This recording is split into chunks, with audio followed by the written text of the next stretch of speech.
Good morning. Welcome in. McElroy and Cubelic in the morning, Wednesday, June 4th, 7 a.m. right here on Jocks 94.5. It's going to be a fun day today. We have some good things we want to get into, good things we want to discuss. We will have a little bit of a Tennessee conversation today. Wes Rucker at 8 a.m. Charlie Potter at 9 to give us some updates on Alabama, things that are happening. Ryan Williams is in the news for Alabama. Also, Charlie going through a little bit of a process with his work right now of most important players on the Alabama roster, which brought me to the thought of who are the most important players on all SEC rosters. And it's probably fair, intelligent, more fun, more interesting if we just remove quarterback from that. I think there's different ways Makes we can it have a little different practice. we could have different conversations about different quarterbacks and how and why they're most important. Some would be most important because of how good they are. Some most important because that's a position of need, and that position hasn't been great recently. But it is interesting to sit back and kind of look at it from the standpoint of, all right, if we just remove that position and we talk about other positions, who would qualify as the most important player on each roster? And I guess first we have to quantify what we mean by that. Most important player. Is that who needs to have the best season? Who do they just need to keep healthy?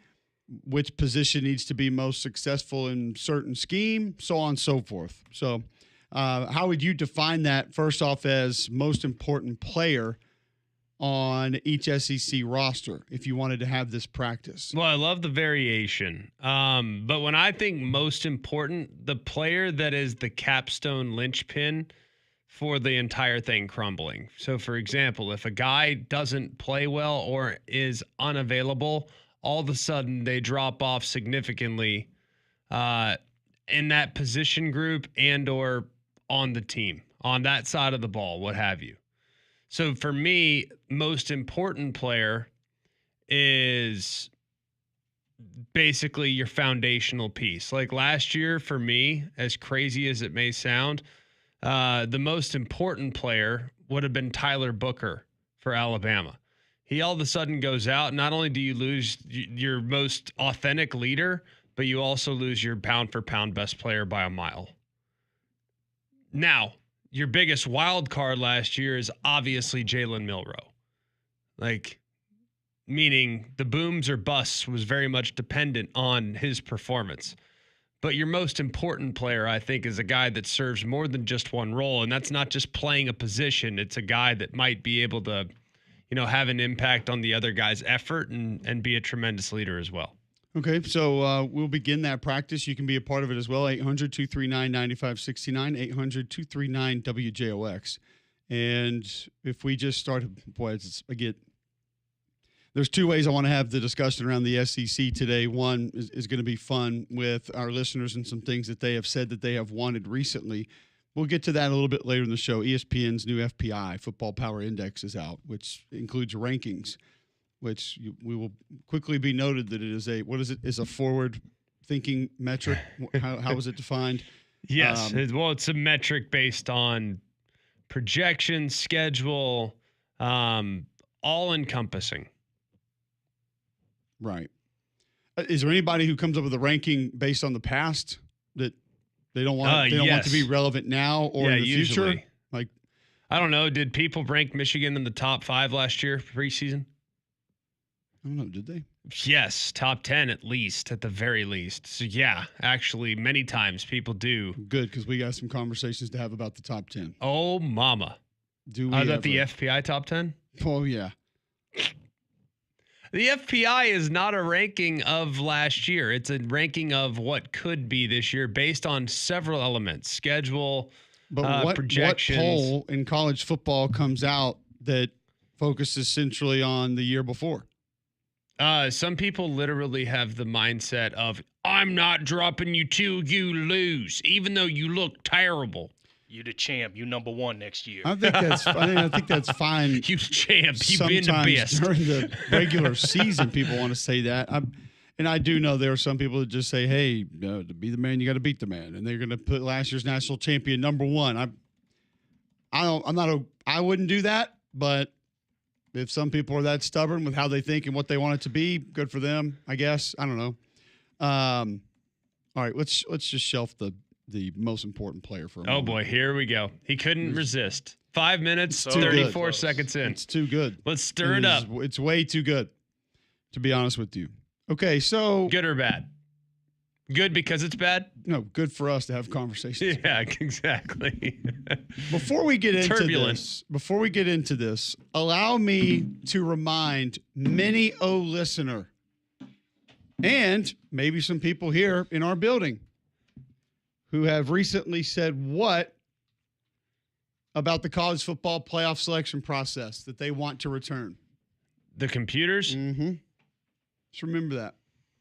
Memba. Y'all remember that when I read you this list. Remember that. This I don't know, ranking. Which is determined by? Computers. Memba.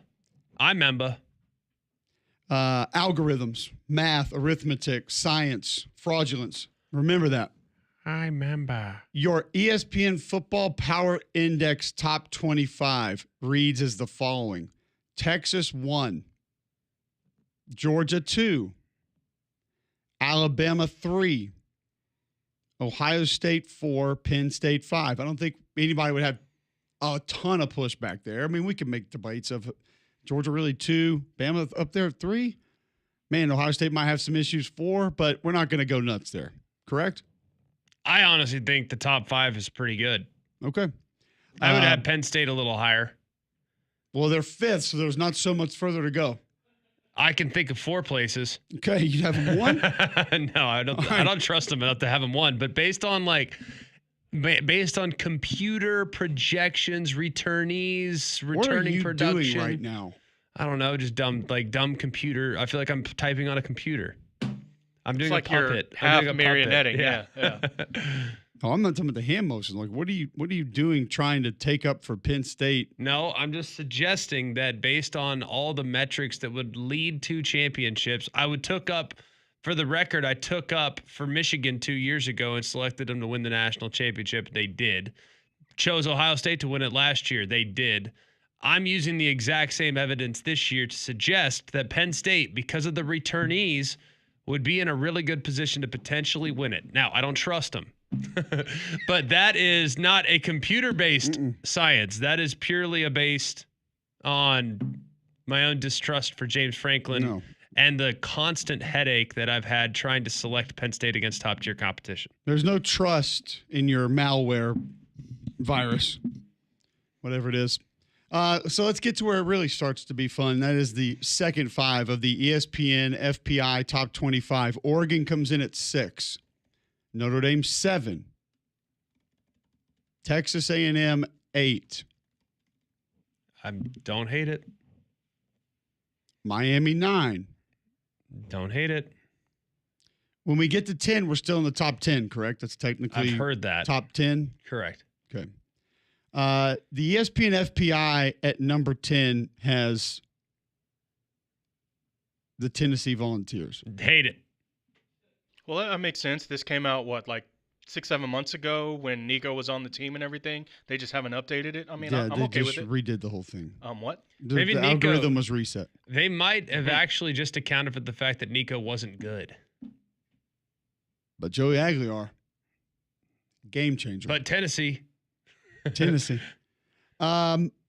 Yeah, this one I can't allow. I can get on board with A&M being top 10. I really can. I think A&M's got the pieces this year to be really good. And you look at their schedule, it's not the most daunting schedule on planet Earth. Like, it's hard, but they're all hard. Theirs is slightly more manageable with when teams are where and having the opportunity to get Notre Dame early. Like, you get off to a pretty fast start. Tennessee, I cannot get on board with. I think they're an 8-win football team, but I did this practice yesterday.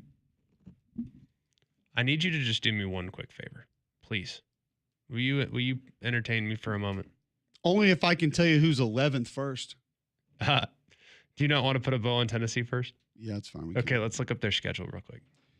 Pull up Tennessee's schedule real quick.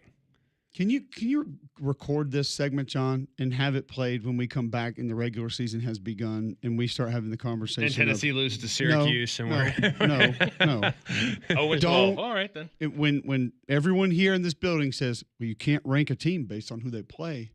Yes, who you Who can. they're gonna play. Yes, you can. In preseason projections, you can. But you rank Football projection index. That's fine. The way we are talking about these teams is how good or bad they are, or how good or not good they are, not how light is their schedule. Did we not last year sit here and say, yeah, Ole Miss is at 8, but it's going to be a different 9-2, 8-1 when that season starts to end? Their personnel was different, though. Come on. A good number of people. You cannot compare Missouri Tennessee. was the same way. Yeah, Missouri might be a top 15 team, but their 10 wins are going to be very different than Bama or Georgia's 10 wins. All that can be true, but you also, when we're projecting, it's purely a projection here. If we're right now, I don't know who's good. Guess who I thought was going to be good because they returned 18 starters off a 10-win team last year? Florida State. Oklahoma State. Okay, so it's easy for us to say, oh, well, I know their personnel, they're going to be good. We don't know what they are until the toe meets leather in the fall. We had Florida going 0-12 last year based on that schedule. No, not us. Not us. Then if that's the case, why do we need computers? We don't. We'll use the eye test when the fall gets started. But right now it's purely projections. And one of those things that you must factor into the projections is their schedule. Okay. Let's go through Tennessee's schedule. I'm telling you, it might be the most manageable schedule in the Southeastern Conference. And when I say manageable, that is the operative word. It's not easy. It's not without hurdles. It's not without losses that I would project right now. But it is more manageable than some of the others that are played in the conference. Let's go through it line by line. Syracuse, winnable game. Losable game. Definitely, but definitely a winnable game, no? Yeah. Okay. East Tennessee State, winnable game. It's a rivalry game, so. The old state school with direction. Rivalry. All right? Hey, Will Healy, head coach now. I love Will Healy. I know. We're both fans. He was almost the head coach of Missouri. Do you know who their running backs coach is? Eddie George. Kerryon Johnson. Really? Looking for revenge. Too much barn in him. All right. Moving on. UAB on the 20th. We like them, right? Yes, but that's a winnable game. Winnable game. All right. So they got 3 winnable games in the non-conference with New Mexico State in the back end. That's 4.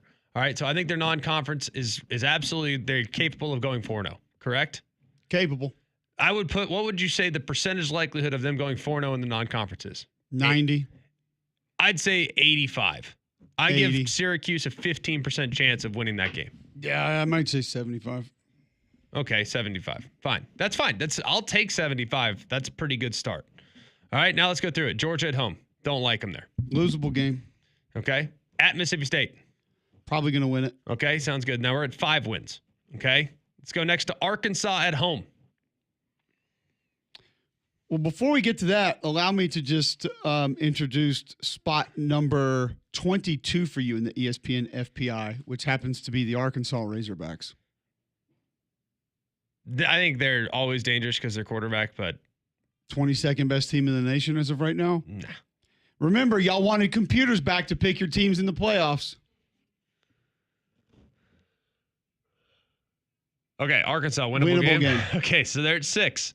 Okay. Top 25 win right there. At Alabama. Don't love them there. Okay, obviously. Well, yeah, they're number 3. Durr. At Kentucky. Winnable game. Yeah, I'd say so. Okay. Oklahoma at home. Revenge game. Winnable game. But I'm not saying they can't lose it, but it's absolutely a winnable game. I would take Oklahoma on the neutral side. More losable game than winnable game to me. Fair enough. All right, so that we'll put in the lose category. At Florida. On November 22nd. It's going to be a tough win. Okay. That's fine. And then Vanderbilt at home. Matchup's not terrible because if Florida has issues in the secondary like we mentioned last year, Florida's D-line might be able to offset the run game. It's not the worst matchup, but it's on the road, and we think Florida's going to be pretty good. So okay, Vandy at home. It's a losable game. But they'll win it. But at home? Come on. They're getting that game. Computers don't like Pavia? No, I'm just saying computer. By that point, Vandy got exposed midway through the year last year. And not that they got exposed, but their depth started to show. Will Vandy be the ant to Tennessee Sledgehammer? I don't know. I don't know about that. But all right, so we just went through it, okay? So the losable game, Syracuse, you lean Tennessee. Yes. Okay. Well, 75%. I think that game is close to a coin flip right now for me. Okay. We're looking at this for the justifiable reasons of why Tennessee sits at 10. So let's look at it through the glass half full perspective. I think that's a winnable game. I think I'd put the likelihood of a Tennessee win at about 78%. I think what you're trying to say here is which games are likely losses. We would say Georgia, Alabama, Oklahoma. And then Florida would be a back or forth. Okay. At Florida. Four at worst. Exactly. 5 at meltdown mode. Well, 5, then you got 5, then you underachieved. 5, you get the hazmat suits out. 5, you underachieved. But 4. 5, we misread the calculations on the asteroid's path. It's actually going to hit. 4 at most. And 2 of those 4 are at home. And 1 of those 4 is against a Florida team who by November 22nd, who knows what they're going to be. I know what they are right now. I can tell you that. I understand that. I like Florida a lot this year. They're number 18 in the FPI. I think that's a 50-50 proposition at Florida. I'd probably lean Florida slightly. Georgia's had their number. I like Georgia there. At Alabama, I like Bama there. Okay, let me take a different path on this, since you are in the mood of defending. I'm not. Hardware, I'm just suggesting malware, I can see the path. Algorithms today. I can see the path to 9 or 10 wins. I can see the path to it. That doesn't make you number 10. Well, if you go 9-3 in the SEC last year, I believe the Crimson Tide finished 12th. Where'd South Carolina finish? 13th. It's not top 10 last time I checked. don't disagree, but I can see the path to 10. Tell me they can't get Oklahoma at home? But you just said this is the most manageable schedule in the SEC. So I think it automatically makes top 10 if you won the easiest schedule in the league? Well, no, I'm not saying that. I also think that they're probably looking at a few things like returning production on the defensive side of the football. Like, I think their front seven's got a chance to be pretty good. I think they'll be without a superstar, but I think they're going to be pretty good in this front seven. I think the receiver core is going to be comparable to what it was last year. I didn't think it was great last year. I think they're going to be down at running back. I think they're going to be comparable at quarterback. I think they have a chance to be down at offensive line. Do we think the receiving core can even be near as good as last year? I didn't think they were that good last year. I didn't either, and they may be worse? No, I think they're comparable. They could be up. Front seven, comparable without the superstar edge. But I do think they have quantity there, which is beneficial. No, the front's going to be good, and not just D-line. The linebackers. I like the linebackers. I'm including them. I'm going front seven across the board. And I think if Jermod McCoy can return healthy, I think the secondary can be decent. But as we talked about when we went through our D-line rankings in the SEC, you're also going to have multiple guys up front playing about somewhere between 15 to 25% more snaps a game. Over time, that takes a toll. They're not going to be able to roll in a whole new wave this year and not miss a beat like they did last year.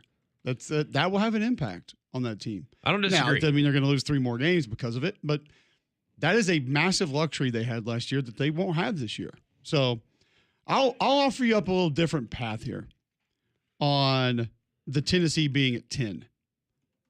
We'll do that next on Mac and Cube in the morning.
Is Tennessee a top 10 team in 2025? We'll continue that discussion. You can be a part of it. 800-239-9569. Wes Rucker with us at 8 a.m. He covers the Vols. Charlie Potter at 9. He covers Alabama. Text into the show 205-834-9450. You can also tweet in at Mac and Cube. Watch us live on YouTube every morning. We are there now. Before we move on, you guys know weather unpredictable. Greg wants to play golf today. Not sure if he's going to be able to because of the weather. That's why you need the reliability of a Trane, voted America's most trusted HVAC brand. You can receive up to a 10-year warranty on parts and labor on select Trane home comfort systems. Find out more at Trane.com. All right, let me offer this up to you in a little bit of a different way. If you have not been with us, we're discussing the ESPN FPI, which has been recalculated, reworked, rewritten, recalibrated. Is it breaks? It's breaking us off something, I'll tell you that. Their top 25 is out. Football Power Index. Texas, Georgia, Bama, Ohio State, Penn State, your top 5. Oregon, Notre Dame, Texas A&M, Miami, Tennessee, your next 5, which would make Tennessee number 10. So I'll ask you this way, since you went a couple of different ways as to how this may be feasible. Do you think Tennessee's better than Clemson? No. You think Tennessee's better than LSU? No. You think Tennessee's better than Ole Miss?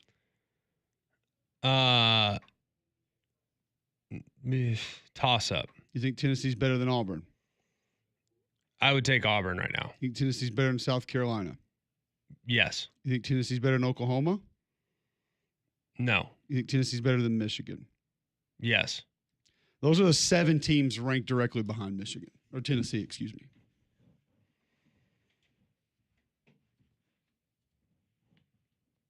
I mean, half of them I'm okay with. And then Florida would be next. And I think they're about the same. USC? I like SC, but not. I mean, I'm not sold. I'm not guaranteeing a breakthrough. It's hard to push your chips into the middle of that table. Yes. SMU next. Kansas State would be Don't at like 21. SMU. Kansas State's schedule's too tough. Arkansas at 22. Missouri at 23. Arizona State 24. Arizona State's got a tougher schedule this year. Like the team out of the Big 12 I like is Texas Tech. Where are they? Not in the top 25. Nah. But number 25, just to make sure that we got that in there, be Nebraska. Well, got to have them. Oh, our quarterback throws off his back foot.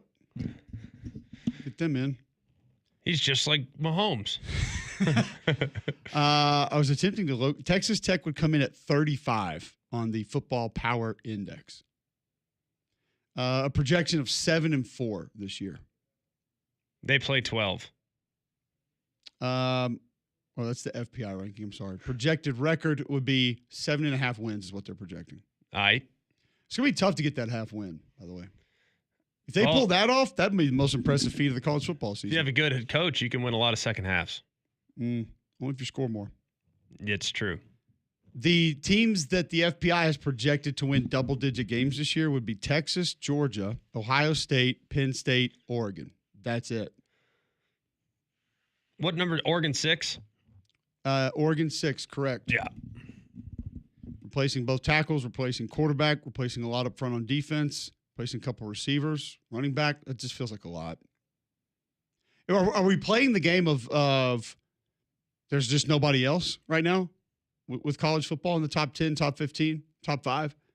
Is it just nobody else looks like they want to take that baton and run?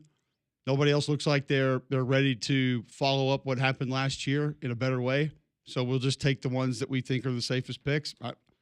And I realize that this is arithmetic somehow, that this is a formula plugged in, but I don't think this would be too different from what a lot of people would have themselves.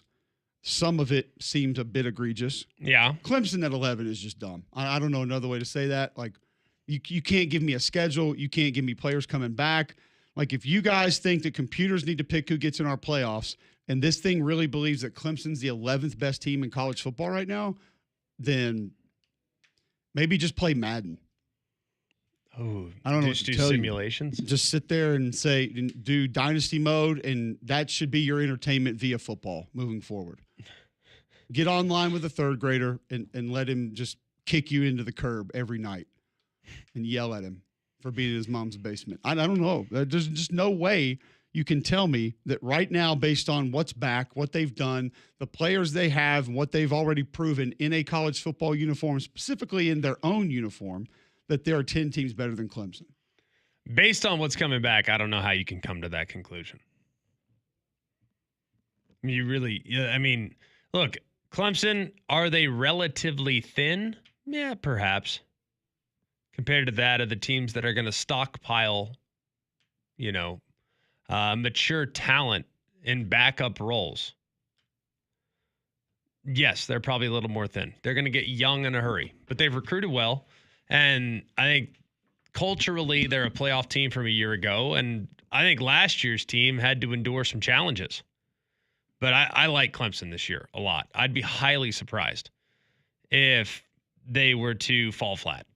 I think they're going to be in a great spot. I think they'll win the ACC. I think they'll be in the college football playoff. And I think they have a chance to win a game or two, maybe 3 in the college football playoff. Like if Clemson won the national championship this year, it would not surprise me.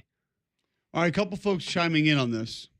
Jolly tweets in, if I was looking at the exercise as I understand it for Alabama, quarterback, offensive line, defense, Auburn quarterback, offense in general, LSU defense, offensive weapons, Texas, Arch Manning, Texas defense. That's when we went back to beginning the discussion of most important players on each SEC roster. We will get to that. Then he says, let's bring the computers back with the committee. Committee has to explain why they override it, and if the conferences or teams who are snubbed don't like it, they have to fight it out in a tag team cage match with chairs. Winners goes to the playoff. Let's go. I am all for the committee having their own formula that is used as a guideline, baseline, one thing to look about. I have no problem with that. Because then you present to the public all of the numerical, statistical, computer-driven, value-oriented things that you have and say, here that is. However, we don't like Tennessee at 10 because they played 4 teams that are below 500 this year, and we think that 10 wins is a little bit clouded. You also struggled with 2 other teams that haven't won 7 games, and you can explain it that way. And then the public can see that and say, well, if we were to go by just metrics, it would be this. And the public can point their finger at one of those and say, that's wrong. That's not right. And they would say, yeah, it's why it's not the only thing we use. Have it as a guideline and present it to the public. You could probably get it sponsored, which would bring in more revenue. Love that. I'm just saying, the Bromberg's BCS top 25 for the college football playoff usage, whatever, you've got that there and you use it. I'm sure Bromberg's would be happy to have that. I'm sure they would. You can do the read now. I will do it, but I'm still just kind of hung up on some of these rankings. I'm still going through them right now. Yep. One in particular. You want to keep defending it because you did a good job in top 10. No, I'm purely presenting the alternative angle. I don't necessarily agree with it. I just gave you 4 teams right behind Tennessee that I would have ahead of Tennessee. But I can understand if you factor in their schedule that the floor for that team is around 8 wins. I mean, which is a pretty decent floor, I think, all things considered. Until you get on the floor at Bromberg's, though, and you'll see exactly why they've been around for nearly 200 years and why they continue to serve this community with the highest luxury experience that you can have when purchasing one of those one-of-a-kind items in their store, whether it's gold, platinum, silver jewelry, you name it, they got it. The diamonds are off the charts. I go in, I look at a diamond, they all look the same. I don't know anything about them. I cannot tell you anything about what makes a diamond special. I know they have GIA certifications and things like that, but the experts at Bromberg's can help point you in the right direction and make sure you get the right cut, the right clarity that you really need when you're buying something that symbolizes something that is one of a kind in your life. So cannot recommend Bromberg's enough. It's the only place I've shopped, and you'll understand why the second you walk in the door and visit with their incredible sales staff in one of their 2 locations. Go see Bromberg's today in Mountain Brook Village and at the Summit. Which other one sticks out to you as most troublesome after, we'll say, Clemson at 11? I think we're both on board with that. It's probably the most egregious placement of a team in this ESPN FPI top 25 for the preseason. A&M being at 8 is entirely too high. And I like A&M. Even though you could see reasons they could get there, you think now it's probably a stretch. I like A&M. Yeah, I think I'm on the same page with you with A&M. They're still going to have a good front. The offensive line could be great, has a chance to be great. Running backs should be deep and should be good. Quality receivers. I believe quarterbacks, it seems like a little bit more of a question mark than other people believe. I think there are a lot of people, like I talked to Billy Lucci this weekend, and it's I'm like people are just stamping Marcel Reed as one of the better quarterbacks in the league, and I'm not ready to go there yet. Not to mean he can't be good. He's definitely one of the more experienced. I mean, if you're going off of exclusively experience, let's look at the guys that are currently ranked in front of them. Texas, no. Georgia, no. Bama, no. So at least he's played. Maybe they're factoring in quarterback experience on behalf of Tennessee. Joey Aguilar, for as limited as he may be from a ceiling standpoint, he has played 4 years of college football, including 2 in JUCO. He's started 60-plus games in college football. I'll offer you up Clemson at 11 again. Same spot. LSU at 12. Veteran. Miami at 9. Veteran. Just saying, like that's what we're going. Oklahoma 16, which, by the way, may be more egregious than Clemson at 11. I understand new people, new places, but they're also coming off of a relatively disappointing season. And Auburn isn't, and they're 14th. I know, but Auburn has a very, very expensive roster. So I think people are Oklahoma's probably factoring quarterback that in. costs more than maybe the majority of the Auburn defense. Perhaps, but the Auburn offense is expensive. I was also told this weekend that Ohio State offensive linemen are getting $475 a year. That doesn't seem like that egregious. Oh, not egregious as in it makes me mad, but just kind of startling to hear someone that actually knows that tell you that. Yeah, I mean, I feel like that's probably about right. And then just calculate that out monthly and put yourself in that position to think that that could have been a real thing. Sorry, that just it hit me different this weekend. I was just like, I don't know. Hold on, I started kind of calculating the math of when I played college football and to be able to get that check every month and like what that would have actually been like. Gotcha. And that it is now a real thing. Yeah, but Columbus is more expensive than Auburn. 100%. Yes. You got to take that into account. Like $375 would have been terrible. Yes, correct. Could not possibly get by with that. And that's the average, too. So you're taking into account starters are probably higher than that, and the backups are. The kids you had to go get, probably had to pay a little more for them, had to stretch some. So, all right, we're going to continue this and debate why or where should some of the teams outside of the top 10 be in this ESPN FPI. And I found an egregious one, by the way. More so than 11 and 16? Yes. We'll discuss it next on Mac and Cube in the morning.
Still want computers back to pick your college football teams? We'll have that discussion. 800-239-9569 if you want to get in. Russell Terry tweeting into the show, at Cole Cubelic is irritated, approaching red ass territory. Did he get roughed up on the mound last night during coach pitch? I did throw some pitches to the 5-year-old last night. He hit the ball fairly well. He didn't knock me off the mound, though. I don't pitch to an actual team, so that wouldn't happen. But not irritated because of that. Irritated because there's so many – this groundswell of support that we have for the BCS computer polls to come back to pick our playoff teams was frustrating. And then now I see what like-minded computers most likely would pick. And, yeah, it makes me sit back and say, what are we doing? Why do we want this? Why are y'all pushing for that? I don't see what the problem is. So we gave you some egregious selections. Tennessee at 10, Clemson at 11. That would be on both ends of the spectrum. LSU at 12, Auburn at 14, Oklahoma at 16. All right, if I asked you right now, Greg, how many teams you got to bet your house payment on it next month, how many SEC teams are winning more games than Oklahoma? How many would you put in front of them? Texas, Georgia, Bama, that's 3. Yeah. All right, definitively, how more team would you sit there and say, no, I'll pound the table for that team to win more than Oklahoma this year? I would say that's probably the only 3 that I feel very confident in having more wins than. Yeah, and they're at 16. It's wild. Arkansas is at 22. Could be great at quarterback. Could be. Year 2, Petrino, Taylon Green, he's playmaker. He's got a lot of juice. He's got a lot of ability. All that is possible, but he also has a lot of Milroe in him. How much? In a sense that, like, he's going to have a game or two that's just like, what the heck was that? Also, how much juice does he have around him? Like, who's your biggest playmaker? Who's the other guy that scares you? Offensive line's been reworked. I mean, we'll see. You could make a play for Missouri at 23. I'm not really mad at that. I think Arizona State at 24 is too low. I think there are a lot of other teams that are outside the top 25 that you could have similar conversations about. One caught your eye in the previous segment that you didn't like. Well, the one that I think might be the most egregious, and I think has everything to do with just perception of the program, is Louisville at 41. You have a tough sell for me to say that there are 40 other teams better than them right now. I can tell you there's not 40 other teams that are better coached. Well, and there's one that's ranked ahead of them in their state from the Southeastern Conference that I would probably list as egregious, even though it's at 34. I can't allow that right now. Zach Calzada? I can't. You're not going to sit there and tell me you think Kentucky's a top 35 team in college football right now with that roster. You can't. Like, there's too many unknowns. Like, I don't know how you could ever come to that conclusion. I just don't. It doesn't make any sense to me. So, Mississippi State's at 52. Now, I think everybody on this show is hoping it's better than that, wants it to be better than that. We love Jeff. We love the staff. We like the people there. How many pieces that, and what if Blake Shapen were to not stay healthy again this year? You don't have Michael Van Buren to turn to. He's at LSU now. Correct. I don't know how you can feel confident about what Mississippi State is, but I think a lot of it has to do with the quality of the teams that they're going to play on a week-to-week basis. I think that has everything to do with why Mississippi State is ranked where they're ranked. I would think that should work against you, but doesn't sound like that's the case. So you're saying that the FPI is looking at this as if you are a 4-win team against good teams, you're better than 8-win teams against average teams. I'm guessing. I really don't know. I don't know what goes into it. I've never known what goes into it. Well, no, it has to be because the projected win total for Mississippi State is 4.4. North Carolina is a spot ahead of them, and their projected win total is 6.7. Cincinnati's a spot behind, and there's a 6.4. Duke's 2 spots behind at 6.3. So that's most likely the mindset. But I do feel like you at least have to have some sort of an open mind as to if you're going to take that route of record is not end all be all, which I actually agree with. You also have to at least leave the door cracked a smidge, like just enough to let the night light in out of the closet when you leave the closet light on, like something just to get a little bit of light into the room so it's not pitch black, to where maybe a 10-win team against average opponents is actually really good too. No? Yes? I think it depends. Like an undefeated team against a B- schedule might actually be really good. It's fair. Was Ohio State's schedule not a 2 or 3 game schedule last year? I think it was. They won a national title. They steamrolled a team that played the tough schedule in round 1. So sometimes a team who wins a lot of games against average teams can actually still be a really good football team. Could be. But we don't want to have both of those. We can't be open to both of those, apparently. It's feasible. Well, a lot of people also think that Indiana stunk outside of the fact that they had an easy schedule. They'd be a perfect example of that. But I think when those of us that know ball watched Indiana and were pretty impressed with their level of execution. I don't want to speak for you, but I think you were probably pretty impressed. They're a good football team. They were a good football team. Whether you want to acknowledge whether or not they belong in the playoff or not, I think they did. They were good. Did they show up on game day when they played in the playoff? No, that was not a good performance. But that was a good football team for the most part last year. And if you even look at how they played Ohio State, they played them better than most. They played them better than Tennessee played them. I know it's a different animal. And I know if you look at the final score, it might not look that way. But they gave up a touchdown from the 1 yard line because their punter dropped the ball. They gave up a punt return touchdown to 14 points that had those 14 points not existed, it would have looked very different. But I don't know, man. I have a hard time with the FPI. I always have. I'm not trying to defend it. I try to make sense of it. Yeah, and I think that's one part that one of the parts that we had to do here. There is one part of the ESPN FPI that I think we can all be on board with. There's one thing that we can look at and say, that is not a mistake. There's one thing that we can see and say, that is probably exactly the way it's going to go. I'll tell you what that part is next on Mac and Cube in the morning.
All right, welcome back in. McElroy and Cubelic in the morning.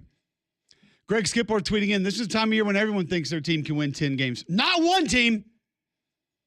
Not one team out there doesn't. I'm going to tell you who it is in just a moment. First, Greg, tell our listeners about Shannara Flooring.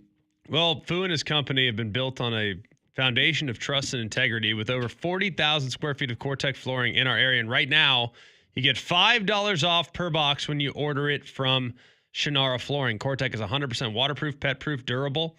Are you ready to upgrade your carpet? If you got carpet in your home and you want to go with the Core-Tech, the sky's the limit on what you might be able to save. You can get 15% off flooring now through July 2nd. Savings start at $150 and only go up from there. It's 12 months financing with approved credit. So if you're thinking about making some changes to your floors, go online at fooandyou.com. One thing I think we can all get on board with the ESPN Football Power Index that is out now. It is a forward-thinking metric. It is computer-driven. And we gave you the top 10 earlier. If you missed it, Texas, Georgia, Bama, Ohio State, Penn State, Oregon, Notre Dame, Texas A&M, Miami, Tennessee. Your top 10. One thing I think we can all get on board with, though, would be a team that we actually have had more conversation on this show about than, let's just say, they deserve, anyone wants, we should ever have. Would that be fair? I think that's fair. A team that has gone a long way in disappointing many. Oh, boy. A team that I don't think anybody is behind that actually looks at and says we can win 10 games. Oh, no. A team that was outscored 529 to 167 last year. A team that went 0-8 in conference. Not only winless in conference, but winless in general, going 0-12.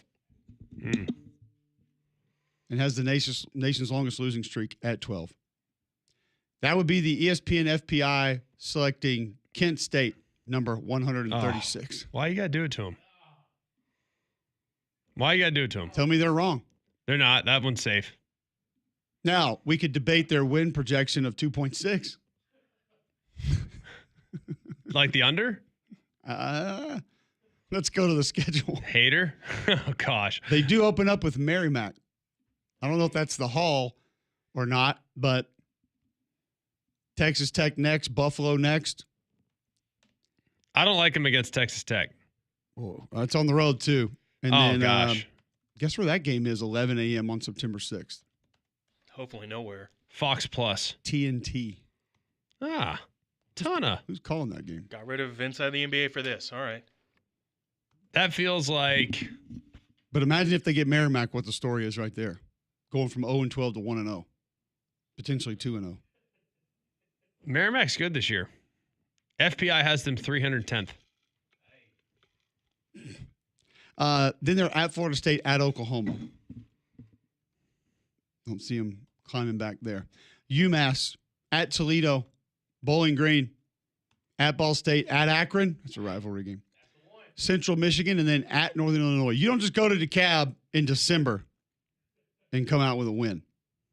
That game is going to be about 4 wind chill. Complete and utter misery. It won't be fun. It's not going to be enjoyable. Hope for 11 a.m. kick in that one. You don't want the 7 p. But I think that covers our Akron discussion for the year. That's it. Mainly the decade. But that's one we can get on board with, right? Yeah, I feel like sure. the computers nailed that one. I think we can support that ranking. Do we have any idea who would be next? Like who you would, off the top of your head, put next? No. New Mexico State. But they have Diego Pavia. Not anymore. They don't. No. Oh. Do they have the guy from Boise State? They do. Or did he go to New Mexico? He might have gone to New Mexico. If they don't, then they. Oh, you're talking. Yeah, the kid that he started at SC. SC, and then went to Boise. Malachi Nelson. Yeah. Is Malachi Nelson? I think that's his name. Is that it? I'm checking to see. Yeah. No, he's in Mexico State. Because Jack Lane is a starting quarterback at New Mexico. The Idaho transfer. We all knew that, right? I don't know who that is, but Jack Lane? You don't know? Should familiarize myself. Yeah, you got to get it together. Figure that out. All right, so the ESPN FPI not only giving you Logan Fife is apparently the starting quarterback at New Mexico State. I feel like I know that name Montana, Fresno State. Gosh. I struggle with some of these like smaller school quarterbacks that have been at 3 different schools. Like I remember a guy named Fife. I just don't remember where I saw him. Malachi Nelson's going to UTEP. Yeah. Oh, he's going to UTEP. Mm-hmm. He was going to New Mexico State for a minute. Possibly. I don't know. Did On3 have a graphic? I don't know. Should probably check that. But I am kind of curious. Like now that I'm going through the FBI, it does start to feel like things are getting a little real here, doesn't it? How do you feel about the SEC winning the national championship at 61% of the time? That's an FPI projection. 61% of the time, it works every time. How do you feel about the SEC getting 4.6 teams in the playoff? That's it? They got 2 last year. You really think 4.5? Changing the criteria, though, Greg. Yeah, kind of. Saying. They still got to do it. I mean, talking about it and being about it, 2 different things. Totally different. By the way, New Mexico with Jack Lane at quarterback, that was the number 4 offense in college football last year. Wes Rucker talks Tennessee next.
All right, welcome back in. McElroy and Cubelic in the morning. Hour number 2 underway. We're going to continue the Tennessee conversation with Wes Rucker, who covers the Tennessee Volunteers on the Higginbotham hotline now. Hour number 2 going. Listen, I know they're number 10 in the FPI, but I don't think that we need to just hang up on him. Wes Rucker joining us now on the Higginbotham hotline. That's all right. He's there, and he's here to talk to us.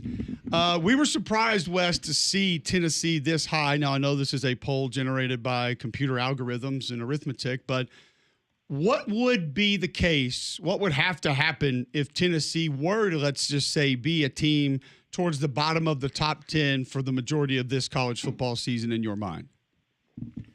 Oof, that's a good question. I think they're going to have to, obviously, they're going to have to get the quarterback play right. They're going to have to get that settled. They're going to have to keep playing pretty good on defense, and I think they're going to have to make more big plays on offense. I think they're going to have to, generate more splash plays. I think that's such a big part of that Josh Heupel offense. And it's not that they haven't had it. They were okay last year, but they just didn't have it at the level they're used to having it. I think if they can get that back, then that changes things. Let me ask you this, Wes, because you're closer to it, you know it better, you talk to more people that are around it than we do. If Joey Aguilar is not as physically capable, not as talented, none of us are going to even debate that. It's not a worthy debate. Is there a part that he can bring, though, where Nico maybe couldn't do the job, get the job done as well, be as consistent with, that could actually help the offense as a whole, where – okay, he doesn't throw it as hard, doesn't have the velocity, he's not as tall, maybe not as mobile, whatever that is. But if he can do these things that maybe a lot of fans didn't pay attention to or didn't notice as well, then the offense could sort of find a way to get into that gear that you're discussing. Yeah, I mean, I think if he can kind of scan the field quick, I think that's going to help quite a bit. Because there were times where, I don't know exactly what it was with Nico at times, but there were times where he was almost maybe too turnover averse in ways, if that makes sense. And we know Joey's not going to do that, right? I mean, look at his film shows you there's not a throw he thinks he can't make. So that part is interesting, and that will be an interesting mix with Heupel, who's pretty risk averse normally with his quarterbacks. But yeah, I mean, I think that there's just the processing speed, the way that you kind of command the situation. And I think those are things that I think Nico with age probably could have gotten better with anyway. But if Aguilar can do that, then I think that could help Tennessee quite a bit, because there's just times where you wish that if Nico last season had been a little bit older, maybe he would have seen something a little bit quicker, and that would have helped Tennessee at times. Yeah, I think Nico was an average player last year. I think he's got some skills that you can't teach, but I don't think he's irreplaceable by any stretch of the imagination. I'm having a hard time, though, with figuring out their receivers. I am curious about the supporting cast. I thought they were underwhelming last year. And I think Joey needs guys outside that are going to be pretty dang good. I also am a little curious about running back situation as well. So how do you feel about the weaponry that Joey will have on the outside to help aid his, I guess, insurgence into the offensive lineup? I think it's at least okay. I don't know if it's great, just to be honest with you. And Tennessee's receivers, after the past couple of years, I've thought going into each of the past 2 seasons that Tennessee would be better than it ended up being at receiver. And now I'm just kind of like, well, all right, you're not going to fool me 3 times. So I'm just going to call you average. And if you're better than average, that's good. We'll see if they can be better than average this season. I think that at running back, there's no question Dylan Sampson was one of the most underrated players in college football. And he bailed Tennessee out of so many situations, and if he's not, he's gone, obviously. So the guys they've got there, they like some of those young guys. They like Deshaun Bishop.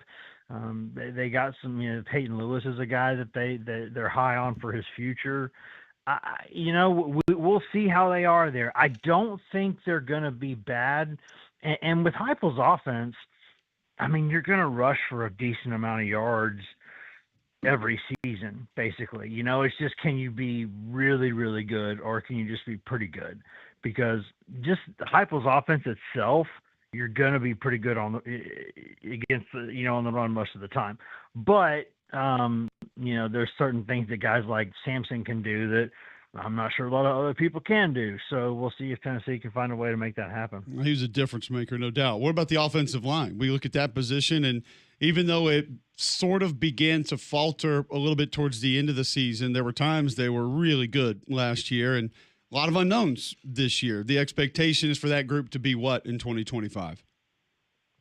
I think pretty decent, actually. I think they got a chance to be a little bit better in some ways there. I know they've lost a bit there, but I think they can play better.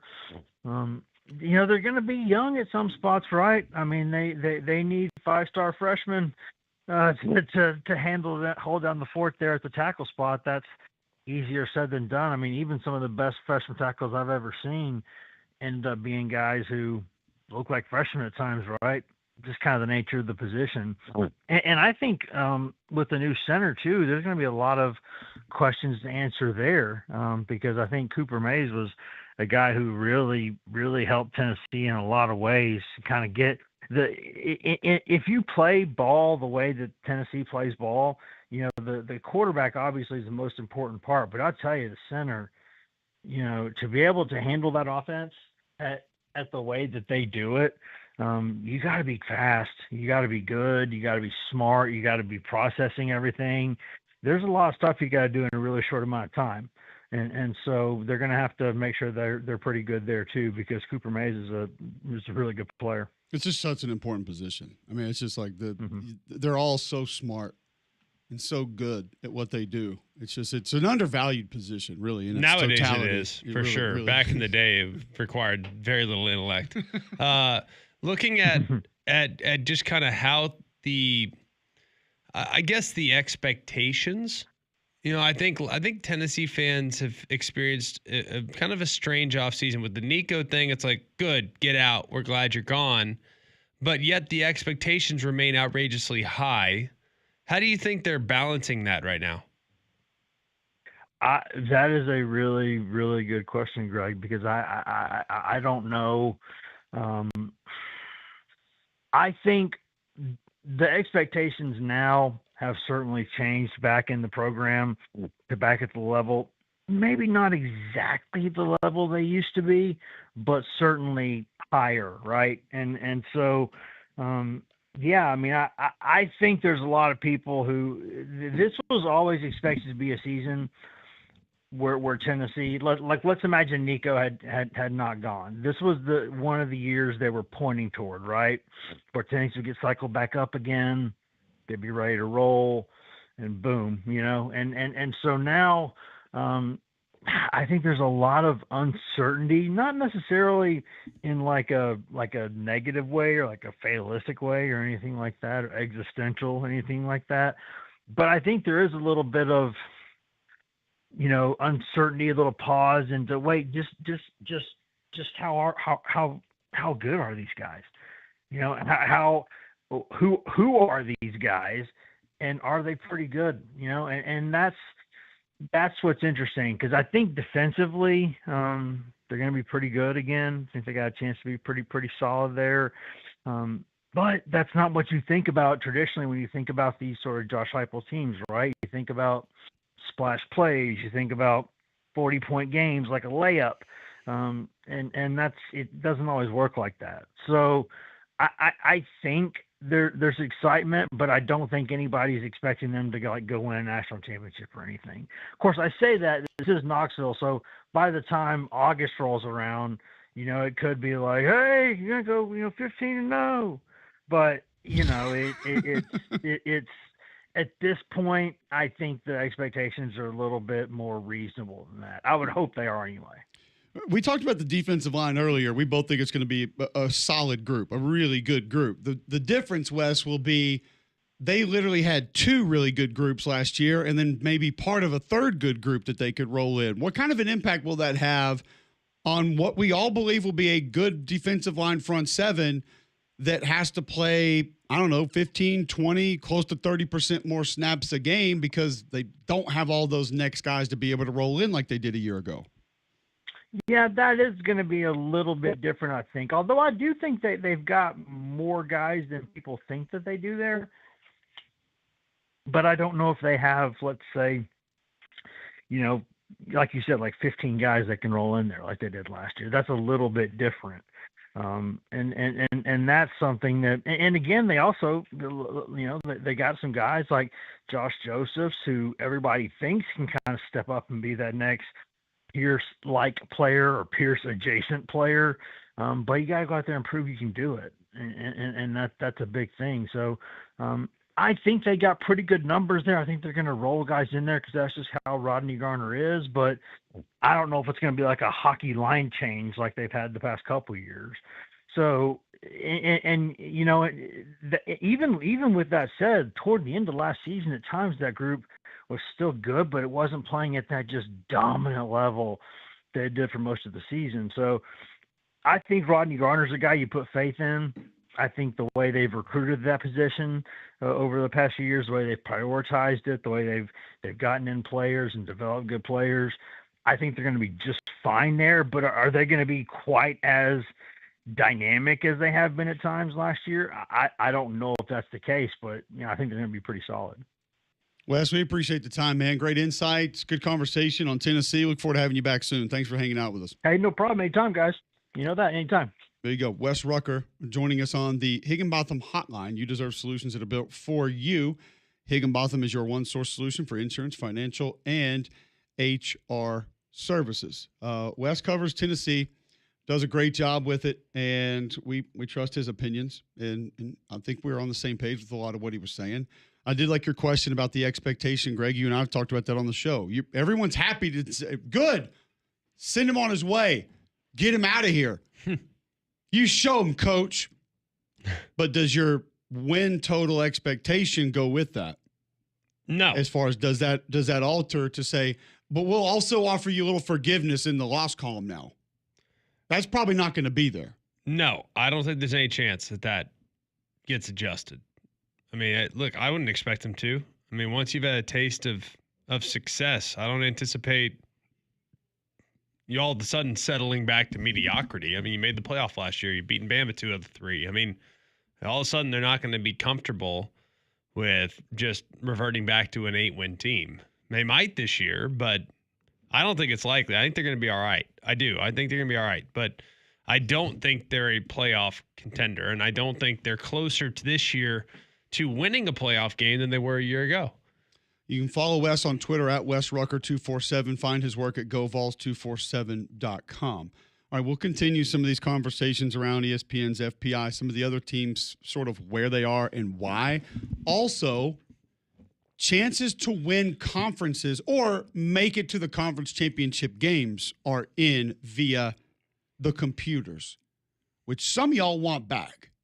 Some of y'all think are the end-all be-all. Will you still after we tell you this? Next on Mac and Cube in the morning.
chances to reach the SEC championship game. Those are coming up in just a moment on McElroy and Cubelic in the morning via the computers, which you want back, some of you. I'm not going to put it on all of you, but the majority of the people chiming into the show that day wanted the BCS polls back. But you know why?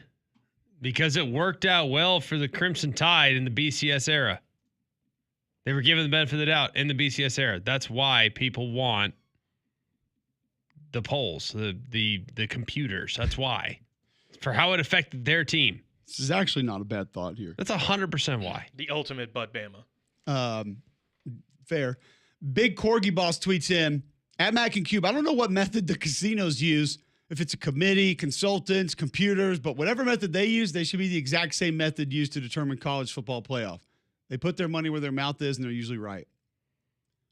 So you want now Vegas Runner would tell you they have power rankings, which are I think nowadays mostly run by computers via simulations, and then you would wager on teams via that. I think his syndicate has their own. So, I mean, but Vegas has been right for a while, have they not? Before we were putting algorithms into floppy disks to tell you who was going to win games or who was number 2 and who was number 8. What's the best disk that's ever been invented? Floppy, compact. ROM. What was the one that had the little silver tab you slid across to the right at the bottom? What did you call that after the floppy disk? That was a floppy disk, no? No. Floppy disk had the little circle in the middle and had the white tab on the top where you could grab it and not touch the little circle right there. I think it was just a disc as opposed to floppy. Just a disc? I think. You know what I'm talking about, though. Yeah. It was about half the size, and there's a little silver tab that slid to the right, and you always, just out of curiosity, pulled it over to see what's in there. For the kids now, it's what the save icon looks like.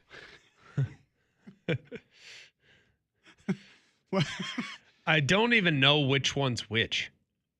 The floppy disk was the bigger 5 1/4 one that was all black because it was floppy, and then there was a smaller one that went into the I think it was smaller still called a floppy. I think so, but it obviously wasn't floppy. It was, though. No, Greg's right. Amazon has a new 10-pack of floppy disks. Yeah. And they're that right there. Yeah, I know that one. Those things. Yeah, I know that one. Yeah, Where I think, slide it you to I think the the side. name those? just stuck. Yeah, I definitely still use those. So what are the original, yeah, these are called, okay, those were called floppy disks too, I guess. Floppy disk via Wikipedia. The name just stuck because it was still a disc, just a smaller version. But it wasn't floppy. Like, that one was harder. It's a good thing we're not on 3-man front right now. Oh, correct. Right. He'd have. Why would they? When Would was the last Pat? time you used a disc Oh god. of this sort? Besides Of herniating that sort? One? Oh. 1999. Really? That long ago? I'm guessing. I mean, you weren't into jump drives then? Or CDs? No, I Did could grown-ups see, walk around with these things in their briefcase and be Yes. like, as a matter of fact, Billy, I've got that file right here. How do you think we played Oregon Trail? I do remember that. Yeah. But that just stayed in a classroom. Yeah. And That was you had the Carmen, little- San Diego. You had the little plastic container that had them all in there, and you were like, Yeah, you had to go pick them out. Cole, are you working on multiplication? No, ma'am. I'm in Montana. Leave me alone. About to forge this river, lady. How do you think they transferred stuff? They What had, else? What was they the had to other- have all those I discs. don't know. What I was- don't remember like the professional way to do these things. What I was just that? always did it as a dumb kid. What was the other game that we played a lot? It was like you had to scale up a You were mountain. But yeah, we didn't. It was like a have math that. mountain. We had one. We had Oregon Yeah, it Trail. was That Oregon was Trail, it. yeah. That's all we had. Ah, I bet these people have good floppy disk stories that are calling in right now. I'm sure there's so many good floppy disk stories. Oh no, we did. I think later in life It we was had like Tetris. Math Mountain. Math Mountain. Yes, I can't remember I'll what have it to ask my was. wife. It I was bet she had that. amazing. It was such a good game. I It was bet like she a was math good game. at We used that. to play it in Math Mountain computer It game. sounded for a second like we played it in. You were going to say we played it in Math Mountain. Treasure Mountain. Treasure Mountain. I don't. Yes, Is this that is at Dave it. and Buster's right now? Treasure How many tickets do you get for winning that? Treasure Mountain computer game. It ripped. You had to answer like a bunch of math questions and stuff. Wouldn't have ripped for me. No, it was legit. It They was. ripped them up. Rip my ego apart. I'm about to start playing it. I'm bringing it back. Better not lose. Educational. It was on DOS, Windows, and Macintosh. Released in 1990. I'm like, if you were a furniture salesman in 1998, did you just have like a stock of these in your briefcase? You went in there and put your briefcase down, and you were like, orange, blue, red, green. Here's the yellow. This is our new dining room sets that are coming out. Here, Billy, take a look at these. It's just fascinating to think about that you had to walk around with like a handful of these things. Treasure Mass Storm. Like that you was do your the taxes, and you blue is taxes. You bring that out. To be fair, I don't know if they put all the info on disc. They had everything on paper then. Which feels more convenient to me. Nikita wants to talk about them discs. Nikita, welcome into the show. Good morning, guys. Enjoy your show. Thank First you. time calling, but enjoy it. I'm in the computer science field. It came out initially, the big one was called 5 1/4 Okay. floppy, and then the ones that were harder called 3.5. They still were called floppies. Which they're not floppy, though, so I don't understand why we kept the But floppy. if you're strong enough and if you did enough work in the weight room, you could still make them floppy. But you didn't. You cut corners. I know. But I got a question for the both of you guys. If this is for Alabama question, if Ty doesn't do well, how long does he have? How long is his leash going to be? I think a lot of that depends on your confidence in what's next. If you think it's close, then the leash might be short. Yeah. If it's not close, you just go. And there might not even be a leash. If you don't feel like the next guy can come in and even get you in the correct play or protection, then you can't take that chance. You have to hope he improves. You have to try to make his life easier, Greg. I think everyone's leash is short when they're starting out. Oh, we are back. We are back. I think everyone's No wonder leash. he's been in such a good mood this week. I've been in a great mood, and I'm down. I'm weighing 223. Like, I'm back. Do those things help you lose weight? I'll start doing them right now. I think so. I'll get on them today. Anyways, I don't even want it. I don't even need a desire for it, but I'll have a whole mouthful of those things. I think You're in the everyone. zone. If I can get past my next 10-pound threshold, which I cannot find a way to do, Well, you do plateau. I'll put those things up my nostril if I have to. Try it. That works. It ought to work real well. I think everyone's got a short leash in the first 2 or 3 games of their career. What happened after Jalen Milroe's second career start? You got the hook. Jackson Arnold. First We 2 or talked 3 about games. that. Probably should have given him a little more time to figure it out. Yeah, but but it wasn't like a work. Like it was, hey, you're done, dude. Like you're over. I think your leash gets longer with proven performance. Like I don't, and honestly, I kind of support that notion. How do you do that with a first-time starter though? Because you don't know if that's maybe just happenstance or if that's who the actual player is. Don't you have to give them a little more time to say how they bounce back from adversity? I think you can get somewhat of an idea based on how they performed throughout camp. I mean, you kind of know, all right, here's how wide the gap is right now. Things have to be this bad for us to make an adjustment. If we need to spark the offense, we got to do this. And I think that there's, in a perfect world, Ty Simpson wins the job, leaves no doubt, massive gap between him and the next two. That's a perfect world.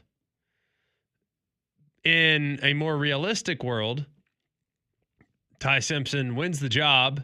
They keep the other two engaged with giving them ample reps in camp. And then slowly but surely, you try to get those guys into the game in blowout situations. You allow them to develop. Ty Simpson then, has to win the job again next year because the gap has since closed because of developing the younger guys. Like that's perfect world. But I don't know if that's, Sure. likely. I mean, I have no idea. I think it's entirely dependent. Guys, let's just call it what it is. I think the most talented guy, the most naturally gifted player on the roster is probably Keelan Russell. He's probably the most talented, most gifted thrower, athletically gifted. But that doesn't mean you're the best player. The most talented thrower on our roster was Phillip Sims, and he was 4th string quarterback at one point, or 3rd string quarterback at one point. Like that guy was a freak, unbelievably gifted, threw the heck out of the football when we were on the team in 2010. Didn't even win the job the next year. Super talented. If I threw it like him, I'd still be playing.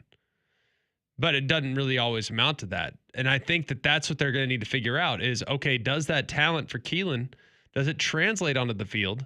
And at some point, hopefully, maybe it's next year, 2 years from now, whenever that day comes, that talent will translate. But we don't know that yet. So it's going to be interesting to see. I think there's a lot of learning process. But I think perfect world for the team this year, perfect world for coaches this year is that Ty wins it running away, secures the team in the fall, takes ownership of the team in the fall, and leaves no doubt. But he's got to go and take it. And if he doesn't, then that makes things a lot more complicated. I don't think there's any doubt. Cody wants to follow up on our Tennessee conversation. He joins us on the Higginbotham Hotline. Cody, welcome in. Hey, how you guys doing? Great, thank What's you. up, buddy? Hey, I know it's weird hearing a guy calling from Knoxville. You'd think I'd be listening to a radio station up here, but I really enjoy listening to you guys. A lot better than Eric Ainge.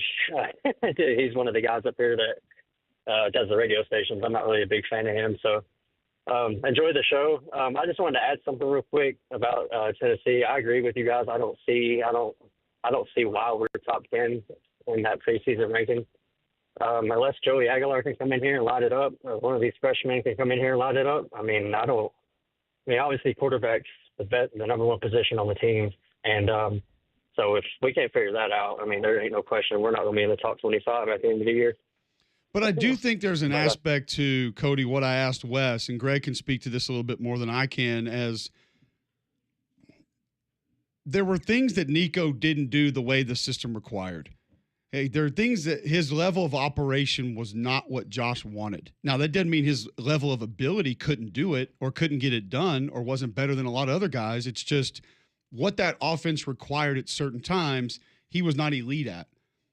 If Joey Aguilar can be closer to being great or elite at those things, yet can't throw it as far or doesn't have the same velocity or doesn't get rid of it as quickly or is not as accurate on the deep balls, whatever that is, but he takes care of his business on the other intermediate levels, Greg, then the offense could go a step further. Now, I go back to what Wes said about no Dylan Sampson, and that to me is one of the bigger problems that's not being discussed because that young man made a lot of wrong right. He was really good. So I think that's part of the challenge. Here's my thing. Thank you for the call, Cody. Appreciate you listening in Knoxville. Just presenting a unique perspective. What if Joey Aguilar is actually really good? Because 2 years ago at App State, he was really good. It wasn't last year. Probably tried to press a little bit too much last year, a little bit more willing to take risks. But what if he's kind of back to the basics this year and is actually quite good? Now, you're getting a 4-year starter in college football that's coming in, starting his 5th year. 5th year as a starter. That guy might be pretty dang good. It's certainly possible, especially in this offense where they can quite literally tell you where to throw the football. And this is the most plug-and-play, easiest offense to operate in college football as a starting quarterback.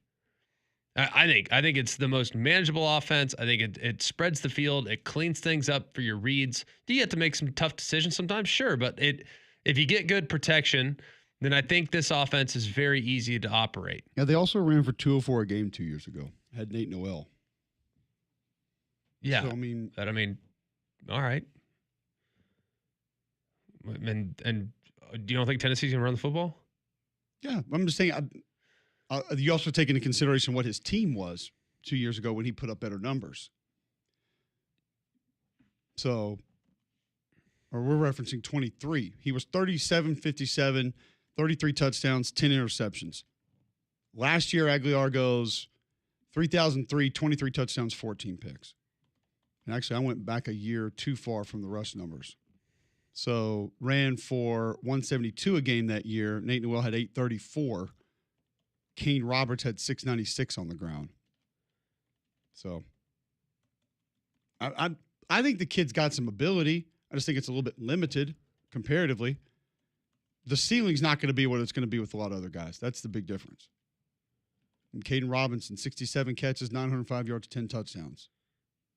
So, you had some decent players too. I just think that he is going to be, if he becomes more capable of operating the offense, which might not mean he's more capable of making those splash plays. Like, just point blank, did Nico hold on to the ball too long last year? Yes. Okay. I'd say that's safe. So, let's say step one, did Nico he gets always roll right? Yes. Okay. And I will say this, he did not ID correct pressures with protections and match them up correctly a lot of the times. I mean, there are a lot of free defenders off edges that he either didn't know we're coming or didn't care we're coming that affected plays. A lot of the same things. You can't do either one of those. You can't not know or not care. A lot of the same things that were really frustrating about watching Jalen Milroe were also equally frustrating about watching Nico Iamaleava. Snapping the ball without a plan is like my number one pet peeve when it comes to watching quarterback play. Like being surprised, looking surprised when the ball is snapped with what the defense just presented you. Sure. That drives me insane because that's a reflection on preparation.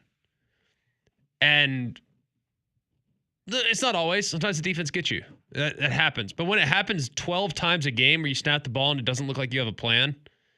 Yeah, that becomes a pattern. That becomes a real issue for me. And that was Jalen Milroe's number one problem from my vantage point, is that he would snap the ball and it'd be like he was caught off guard with what the defense do. It's like, dude, how do you not see the Sam in a bicycle stance off the end of the line of scrimmage and he's blitzing? How do you not see that? And he's like, whoa, oh my gosh, here he comes. It's like, no, you should have seen that. Why didn't you see that? The difference was he could mask more of those by running for 45 yards. He also had crazy twitch. Yeah. So like if he was caught off guard, it was fine. It took Nico a little time to get going. I think Josh, as a quarterback, I don't know this for certain. I've never sat and watched tape with them privately. I would imagine that some of the frustrations with Josh, with Nico, were probably comparable to some of the frustrations that I had with Nico, is snapping the ball without a plan. Not being able to adequately anticipate what the defense is going to attack you with based on pre-snap diagnosis. So I think, hopefully, Aguilar, having played a million snaps of college football, he can properly identify, hopefully, I don't know for sure, but hopefully, what's coming before the snap. And Josh can trust that his eyes will be where Josh expects them to be. That's my hope. I don't know if that'll happen, but that's my hope. So we'll see. We'll see if that happens. Yeah, we'll see if that's where it can go. And we don't really have an idea yet what it's going to look like, him in that offense. And then that's the other part too, Greg. It's a very different offense than what he's been running. When you're talking about like elongated play actions, bootlegs, things of that nature, and this is all going to be out of gun. The zone read stuff he'll be familiar with because they ran a lot of that. But some of the operation of it, the alignment of it, the execution of it's going to be very different just at a base level. That may take some time. We don't really know. So all things we got to pay attention to and all things that we will continue to discuss. Kind of like Polar Bear Services. We always discuss them. Well, Wes and the guys do such a great job. Always been so grateful to the experience that I've had when working with Weston and his group of trained professionals in so many different areas. They've come out to my house a million times. Have helped me with some electrical stuff, have helped me with my plumbing. They've recently fixed a shower for us that was leaking, and they got that taken care of immediately. And they're currently in the process of helping me out with my HVAC. We have a evap coil that's gone bad, so he's getting that fixed up for me as well. Weston and the guys can do so many things around your house, so they've really become the one-stop shop for me. So make sure you get them out before the hot temperatures roll in. You want to make sure that everything is ready and prepared to deal with the triple-digit weather that might be coming our direction here very soon in the greater Birmingham area, or really all throughout Alabama. So remember, if you have a problem with your electrical, plumbing, heat, or air, just pick up the phone and call the Bear. It's 205-497-BEAR. That's 497-BEAR. All right, we have some good feedback coming in from some of our listeners. We'll get to that next on Mac and Cube in the morning.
Welcome back. McElroy and Cubelic in the morning. It is 8:39 a.m. Wednesday, June 4th.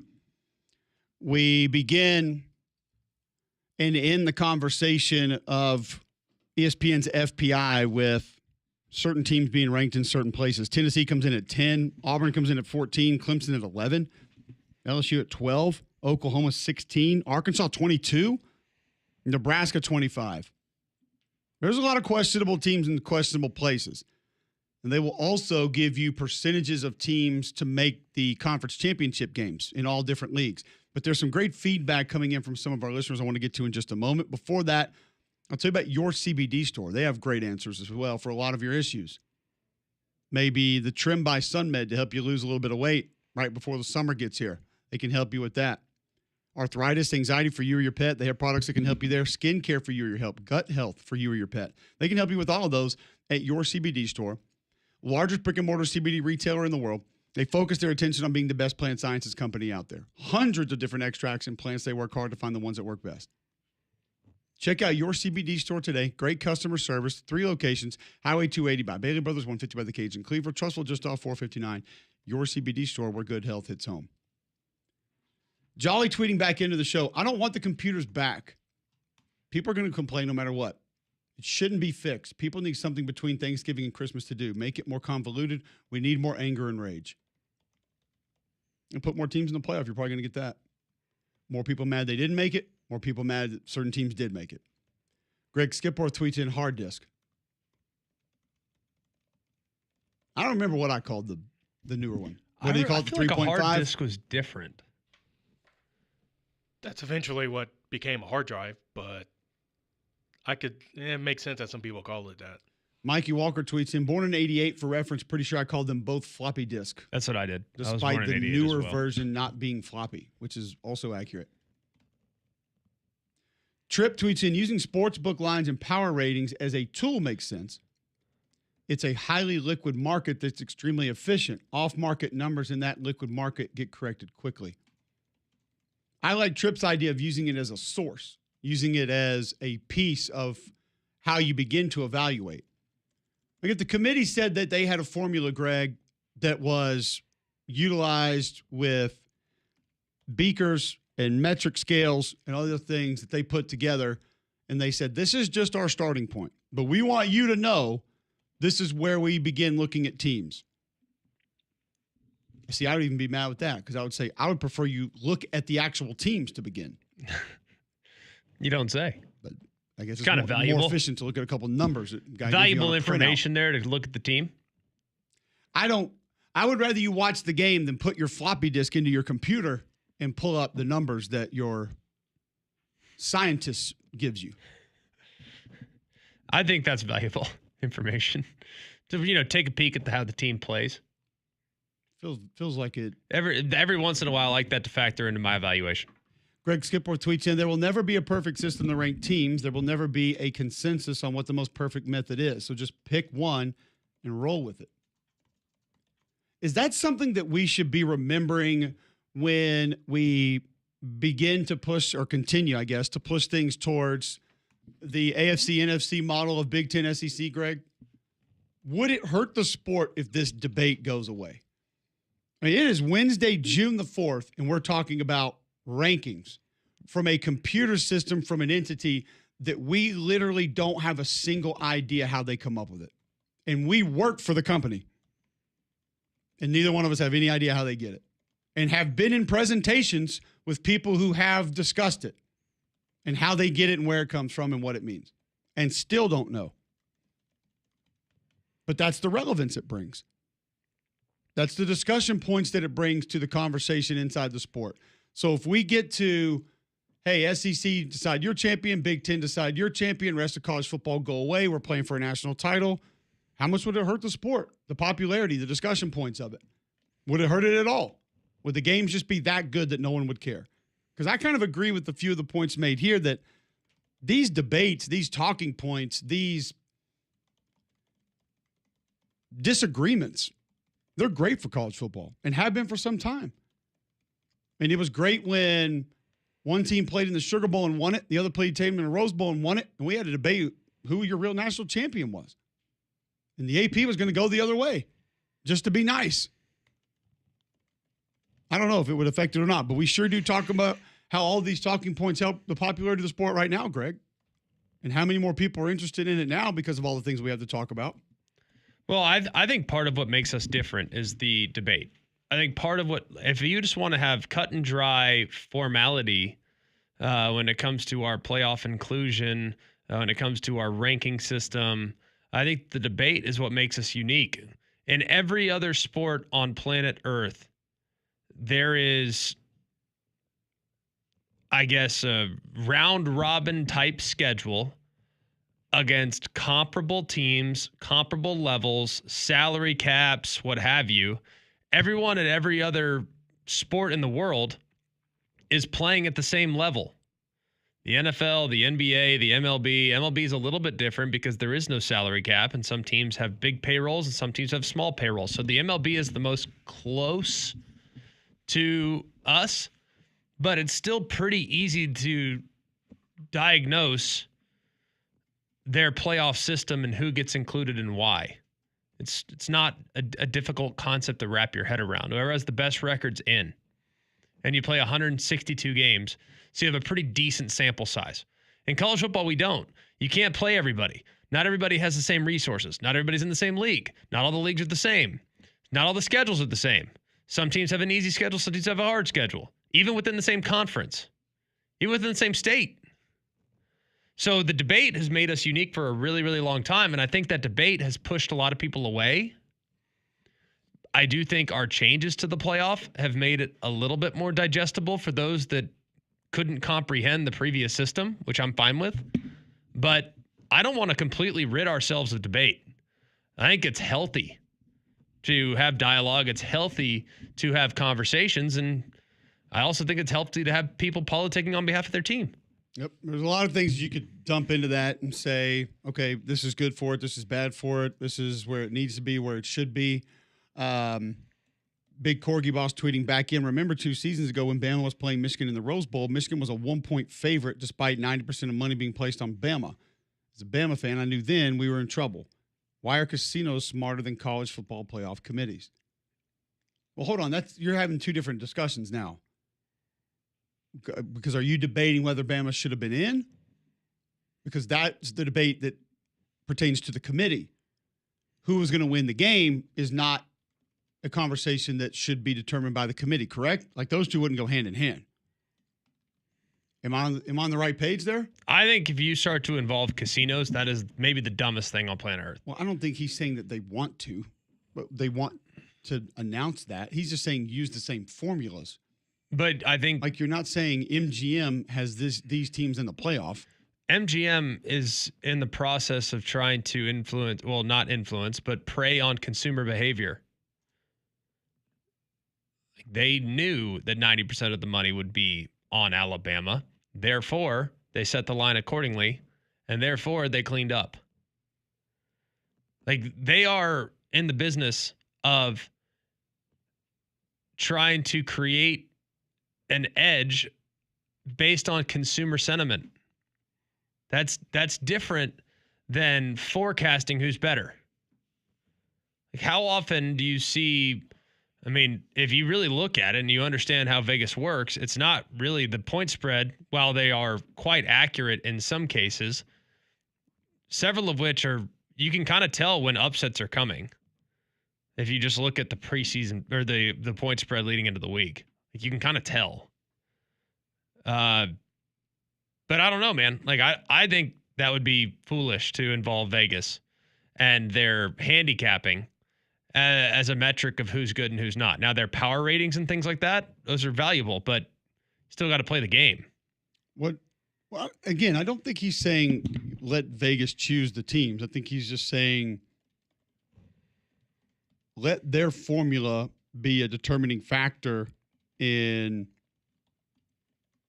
how we decide what teams are going to go. That's where I would go with that. I don't think he's saying that he wants the casinos to pick the teams that are going into the college football playoff. That's not real. Well, they want the power ratings to be a factor in the evaluation, sounds like, unless I'm misunderstanding. No, I do think he's saying that. But I also think that it's a little bit twisted here to say the point spread, who won, who was supposed to win via the point spread, and then the committee choosing the two teams that were in. Those are not the same discussion. So that's where it may get a little bit twisted. All right. We'll continue the conversation on the other side next. Mac and Cube in the morning.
All right, welcome back in. McElroy and Cubelic in the morning, 8:53, Wednesday, June 4th. Big Corgi Boss says, yes, what Cole said, these people are proven to be the most intelligent, consistent at predicting outcomes.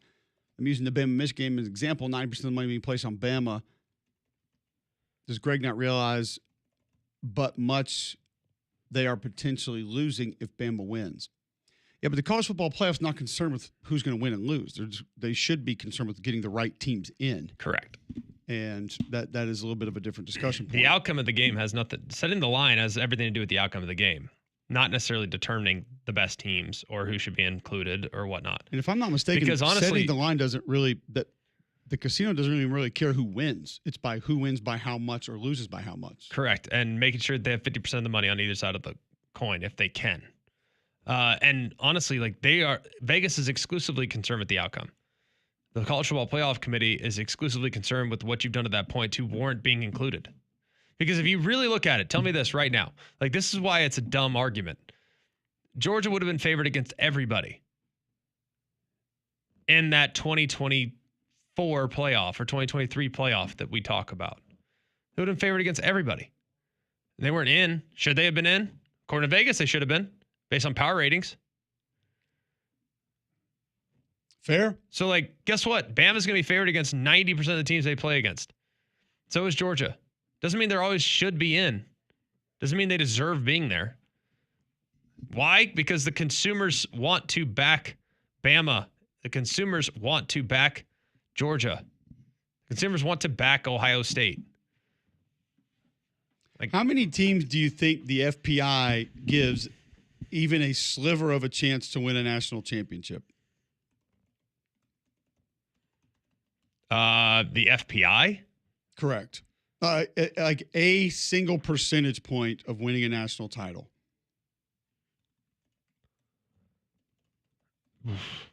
It's just a computer number. 17? What would you say the highest percentage is they give a team to win a national championship? I would have to look that up. Just like off the top of your head. Like, do you think they give somebody a 50% chance, 30% No, I think chance, the highest percentage to win a national championship is chance? probably 10%. Texas, 24.1. That's insanely high. Georgia, 17.9. Ohio State, 10.8. Alabama, 10.8. And then there are no others over a 10% chance. Penn State would be somewhat close at 7, and then a pretty big drop to Oregon at 4.3%. Clemson, a 2.8% chance to win a national title. Notre Dame, just over 2. Miami, just over 2. A&M, just over 2%. Tennessee at 2.3%. So they're essentially giving Tennessee and Clemson the same chance to win a national title. Ole Miss 1.5, Auburn 1.1. So you're saying there's a chance. There's 15 teams with over 1% chance. No, there's a lot more with 0.1 and 0.2. I mean, what about Notre Dame at 2.4%? You do have a new quarterback. So does Texas. Fair. And they're Charlie 10X. Potter will talk Alabama with us next on Mac and Cube in the morning.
All right, welcome back in. McElroy and Cubelic in the morning, Wednesday, June 4th, 9 a.m. Hour number 3 underway right here on Jocks 94.5. You can watch us live on YouTube every morning. Search Jocks 945.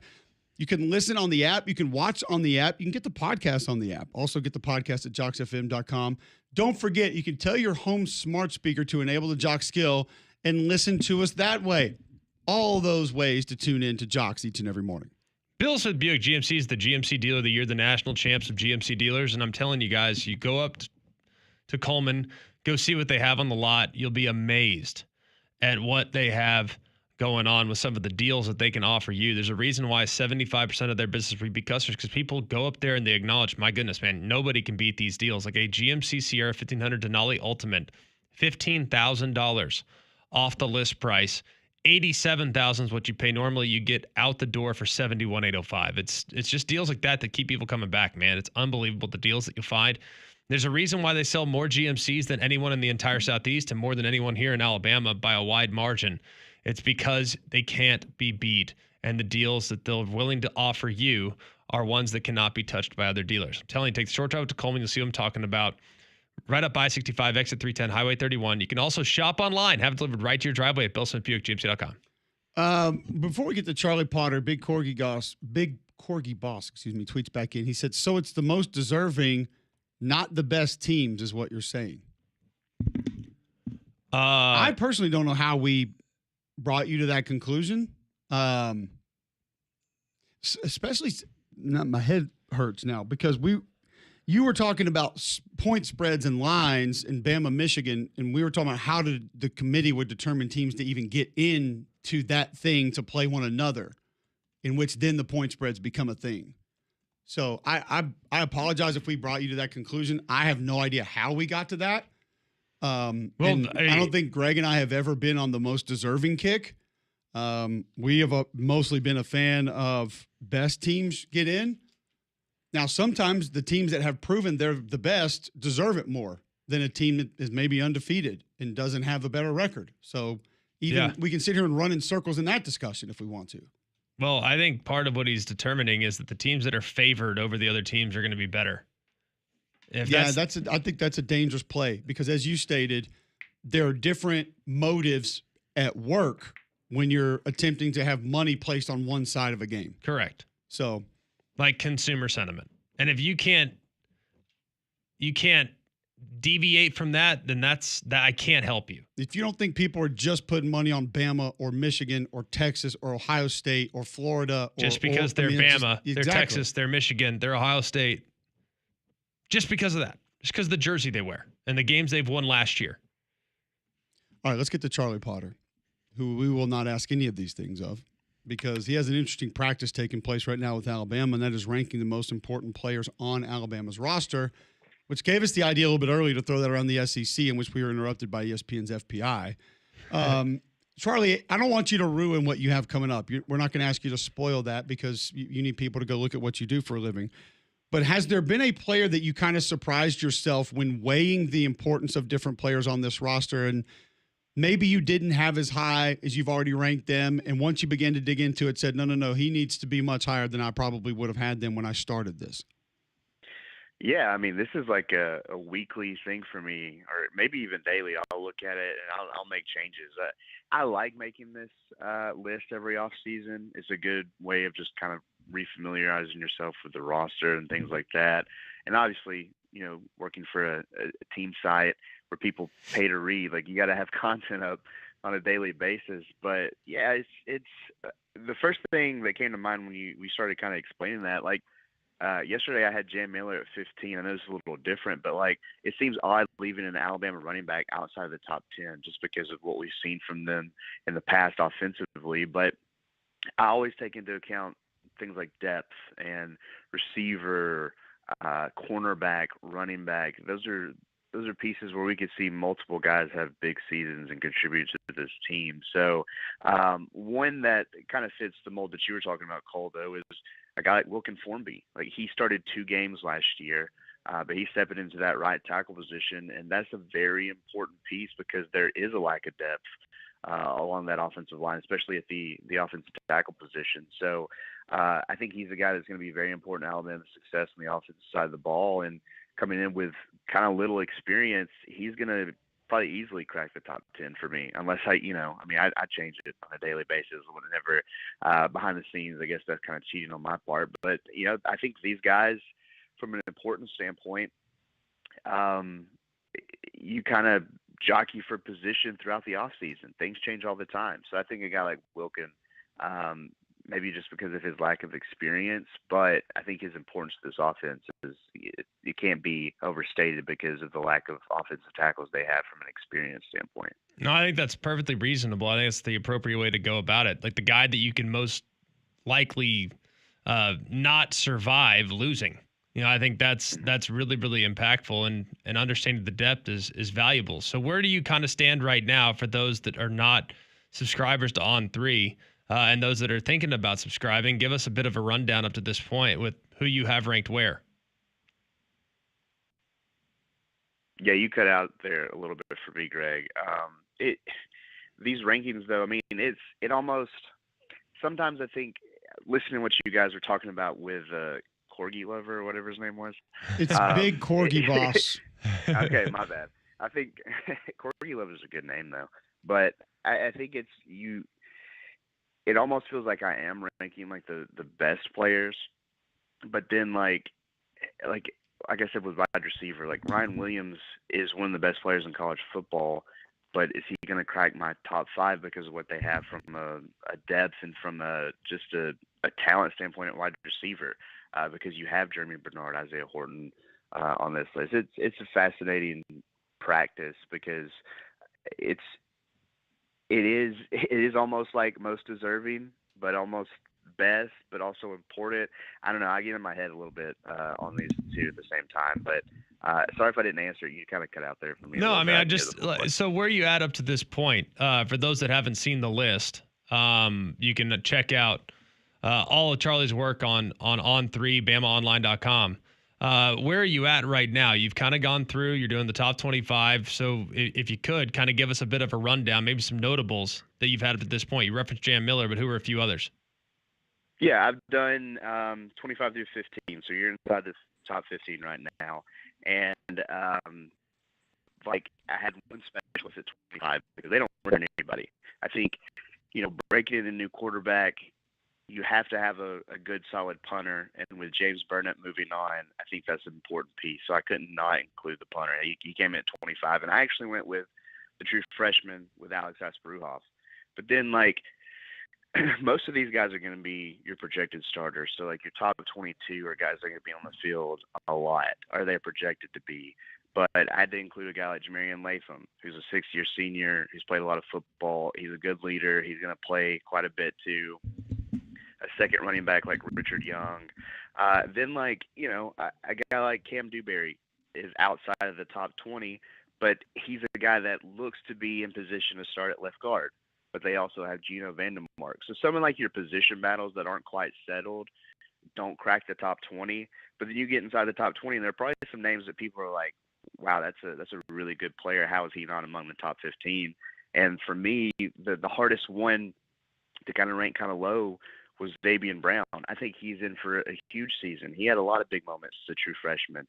But you look at what Alabama brought in, that cornerback room was almost a 180 of what it was last year from a depth standpoint, because you bring in a Cam Calhoun from Utah. You have a guy like Dijon Lee who looks ready to play as a true freshman. They added another talented true freshman, Chuck McDonald, this summer. So it's a list that sometimes I kind of close my eyes when I hit publish, because I wonder if people are going to agree with it. But again, from a depth and from I always just kind of think of what would happen if this guy wasn't available. And when I do that, the rankings kind of fall into place a little easier. But it hurt to include a guy like Xavier. I think I had him at 17. That one, he feels like a top 15 player on this roster for sure and could be in for a big year. I want to go back to Ty Simpson, and I don't know exactly where he'll fall on your list, but we had a little bit of a conversation about him earlier. We had a caller ask about the leash on him as far as what that'll be like early in the season. We compared him to some other quarterback situations, just surface level expectation for him, being able to be around it the way that you have, talk to him occasionally, hear other people talk about him. what I don't even want to know what you think the expectation should be for other people. What is your expectation of what Alabama fans will see from Ty Simpson? I'm going to say once he's named the starter because I'm that confident that he will be. Yeah, that feels like I don't want to say a foregone conclusion, but I'd be shocked, at least for game one, just because of, what he's done in the program, what happened in the spring. I think that he and Austin Mack, excuse me, split the reps pretty evenly, but I think it was pretty clear that Ty Simpson's a guy that they feel comfortable with. I don't think Ryan Grubb would have come out and said what he said after the spring had they not felt that way. And Ty's a guy that I think he's consistent, and that's what I heard the most throughout the spring is like you hear about these three quarterbacks, and he's the most consistent guy. He looks like an SEC caliber starter. And now Keelan Russell made a lot of wow plays and turned a lot of heads in the spring, but he had some freshman mistakes as well. I got Austin Mack did some good things, but it's like he was pressing at times. And sometimes in a quarterback competition, you have to take chances if you're trying to win the thing. So you got to admire that a little bit. But from a consistency standpoint, and that's what they want, is to move the ball down the field and take care of the ball. And that's what Ty Simpson gives you. I think that if he continues to do that, if he continues to be level-headed and not get into his own head, things like that, I think Ty Simpson can be a really good starter because they have some key pieces back on the offensive line. They have a super talented wide receiver core around him, and they have a stable of backs that can take some pressure off of him. I think if he's given a chance back in the pocket, Ty Simpson can be in the top half of the SEC in terms of quarterback play. So I think it's obviously you have to hold off the young guys that are going to continue to battle and to push, but from a leadership standpoint, from a consistency standpoint, I think he's checked every box this offseason. If he keeps it up, he's going to start at Florida State, and then he might secure this job for the whole season. What position group are you most intrigued by beyond the quarterback here heading into fall camp? Like, what's the one position group that's maybe you need to get some clarity on to feel a little bit better about it besides quarterback? I think offensive line feels like the easy one. No Caden Proctor in the spring. Kudos to my guy Caden because he hasn't had to go through spring practice at all at the collegiate level. So that's some masterful planning on his part. But I think it's important for him, especially whenever you're breaking in a new starter at left guard. I think that one, to me, like right tackle feels short up with Wilkin Formby because there's just not a lot of experience there. But what happens at left guard, and if you can get consistent play from Jaden Roberts, I think if that group can gel together, it can be really good on paper. But losing Tyler Booker's huge. And just from a continuity standpoint, those guys need to get some reps together. But honestly, it might be the tight end position because it's a group that ended the spring with one healthy player in Jay Lindsey. You brought in a couple of transfers, and a guy like Bodie Dalton from Troy who, can he contribute in year one, which is going to be his last year at the collegiate level. Can you get good play from Danny Lewis? Can maybe a guy like Caleb Edwards come in as a true freshman and contribute? Because Josh Cuevas feels like the safest bet at the position, but beyond that, I don't know. And so Alabama uses multiple tight ends quite a bit, and right now it just feels like Josh Cuevas is the only one we know really anything about. So I think that one's one of the more fascinating ones because you need to have guys kind of step up and show that they can play. And right now, they just haven't been able to do that because of availability. Charlie, appreciate the time, man. It's an interesting thought, and it's an interesting practice. I've enjoyed watching it so far. I'm excited to see kind of where it goes and where certain guys finish up on your list. We appreciate you joining us today. We'll have you back soon. No problem, guys. Thanks for having me, and thanks for reading it. Absolutely. This is Charlie Potter, covers Alabama for On 3, joining us on the Higginbotham Hotline. Good stuff there. And it brings up a couple of points that are worth a discussion of who are the most important players on SEC rosters. That, and should an opposing Alabama player this upcoming season be mad at Alabama? You laugh. We'll discuss that next. Mac and Cube in the morning.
All right, welcome back in. McElroy and Cubelic in the morning.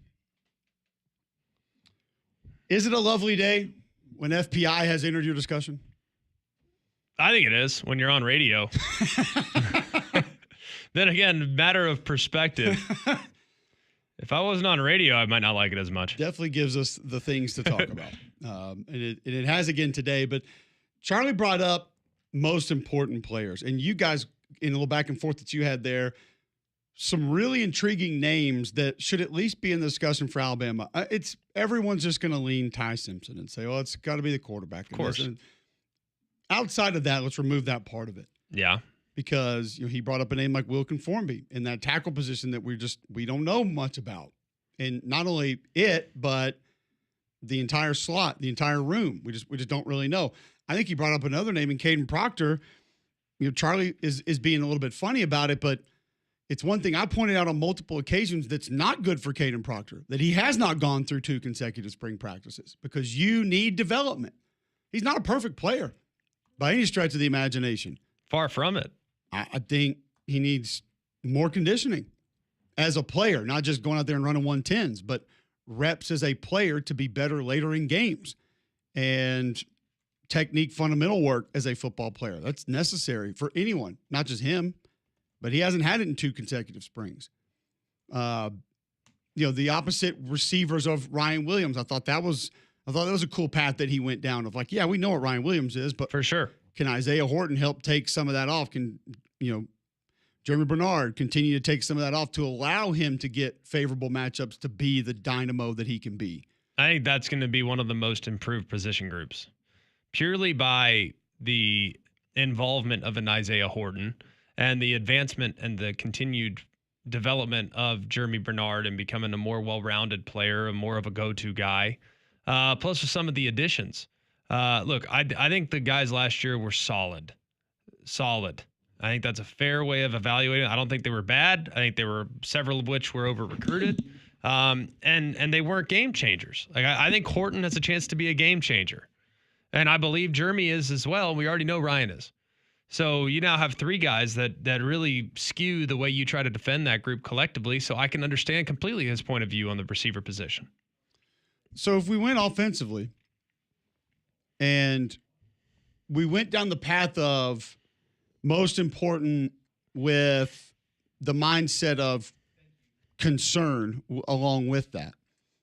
Kind of removing quarterback here. Like the position that you think is most important to have some success because you are that much more concerned about what it would be without them or without them being good, who would it be? Is it one of the offensive linemen? Probably.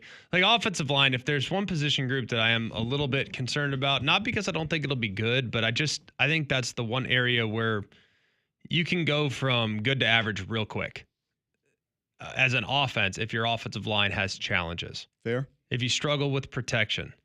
Like that can lead to a pretty significant regression for what your offensive ceiling is. So, yeah, I mean, if there's one position group that I'm always going to lose sleep over, it's quarterback. The number 2 position group I'm going to lose sleep over is probably offensive line. So should it maybe instead of player, should it just be that slot right tackle? No, because I think they're going to be fine on the interior. I do, but right tackle's been a problem now for 2 years, and they've been able to somewhat overcome it and mask it some. But with the challenges they have at tight end with depth. I was just about to go there with you and say, where does tight end fall into this? Because that position has been so helpful, mainly from a physical perspective, the last 2-3 years. And I don't know if they have that guy this year. Now, could Cuevas be a guy who helps you? Danny Lewis is a bigger, more athletic target, maybe, but they don't feel like they have anything like the 2 that they had last year. That physically are basically, at times, literally an extra offensive lineman on the field. They don't have that guy. No. Is that a concern? Yeah, I do think there's reason to be a little bit concerned about Utz's departure. And honestly, more as a road grader, like as a bush hog. Like if things were kind of nasty, he could go through and clean it up. Yeah.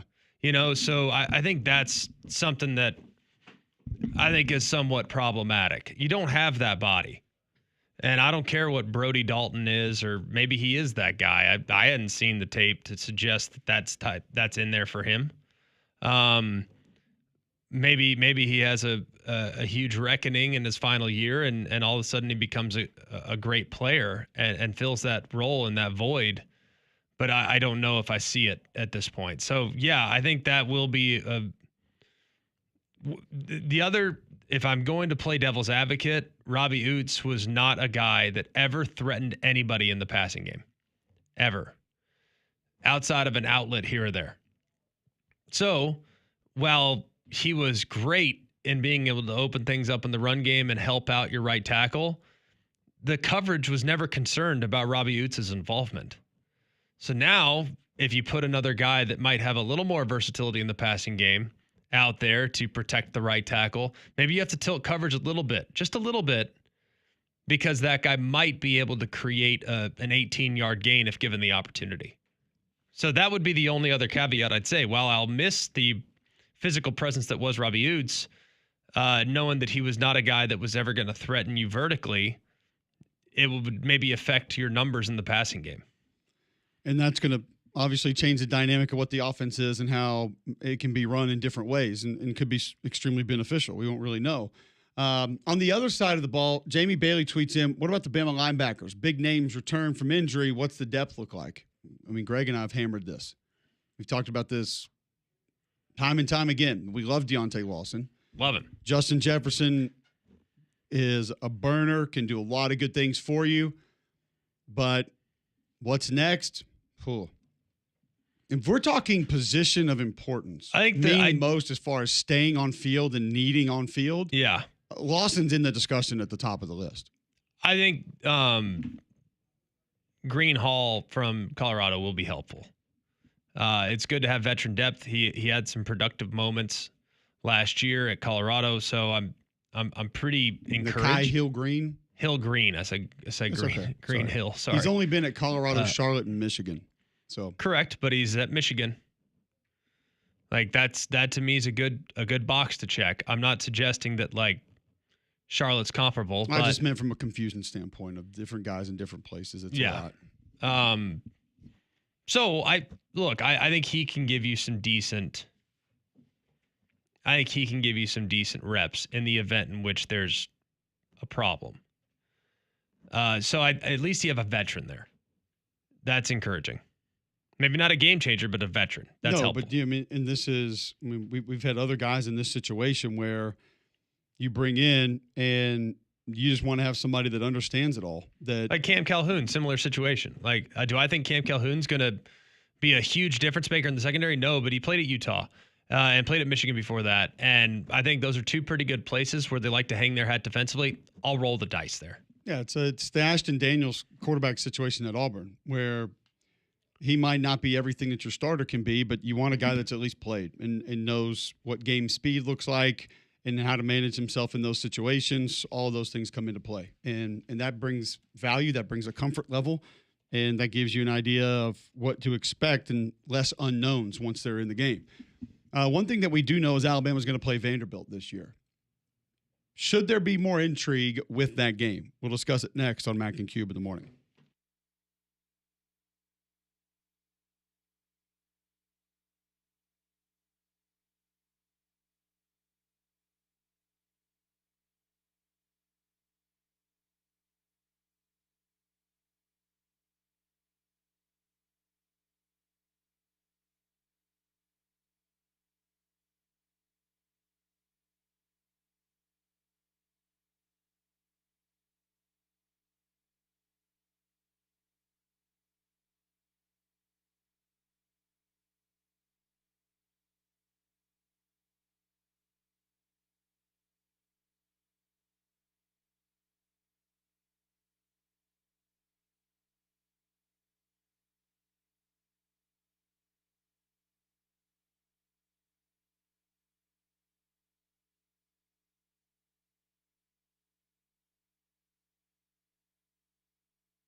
All right, so Alabama wide receiver Ryan Williams had some comments that are in some folks' feelings recently. Sitting down with John Gruden at Barstool Sports, he was asked about a certain game that may just mean more this upcoming season. What the hell happened to you guys against Vanderbilt?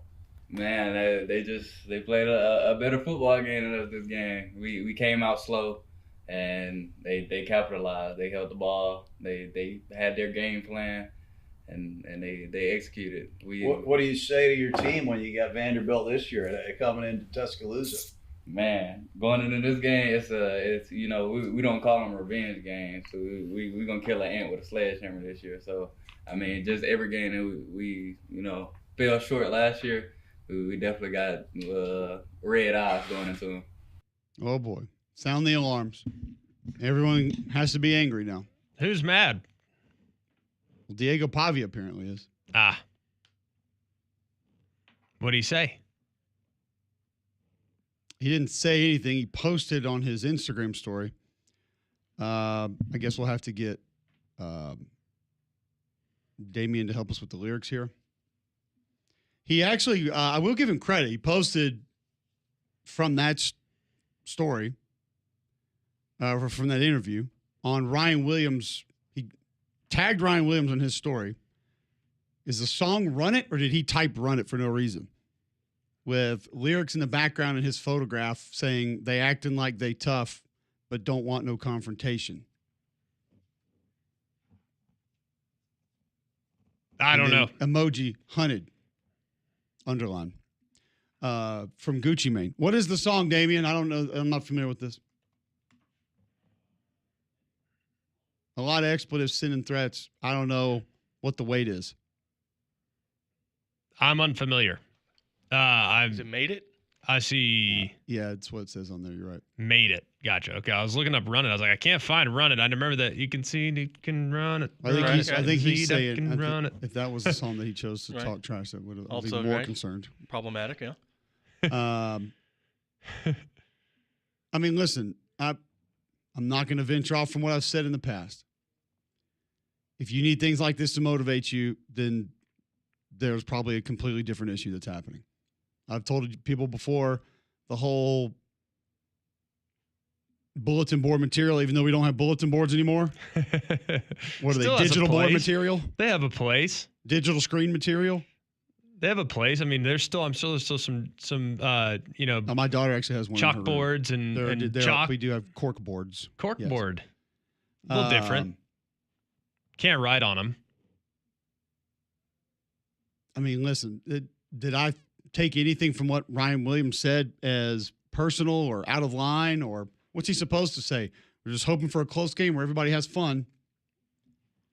No, you want to go out and smash somebody. That's what you want to do. Now, may not have to say it that way, but that's the mindset. I think referring to them as an ant is what people are probably taking issue with.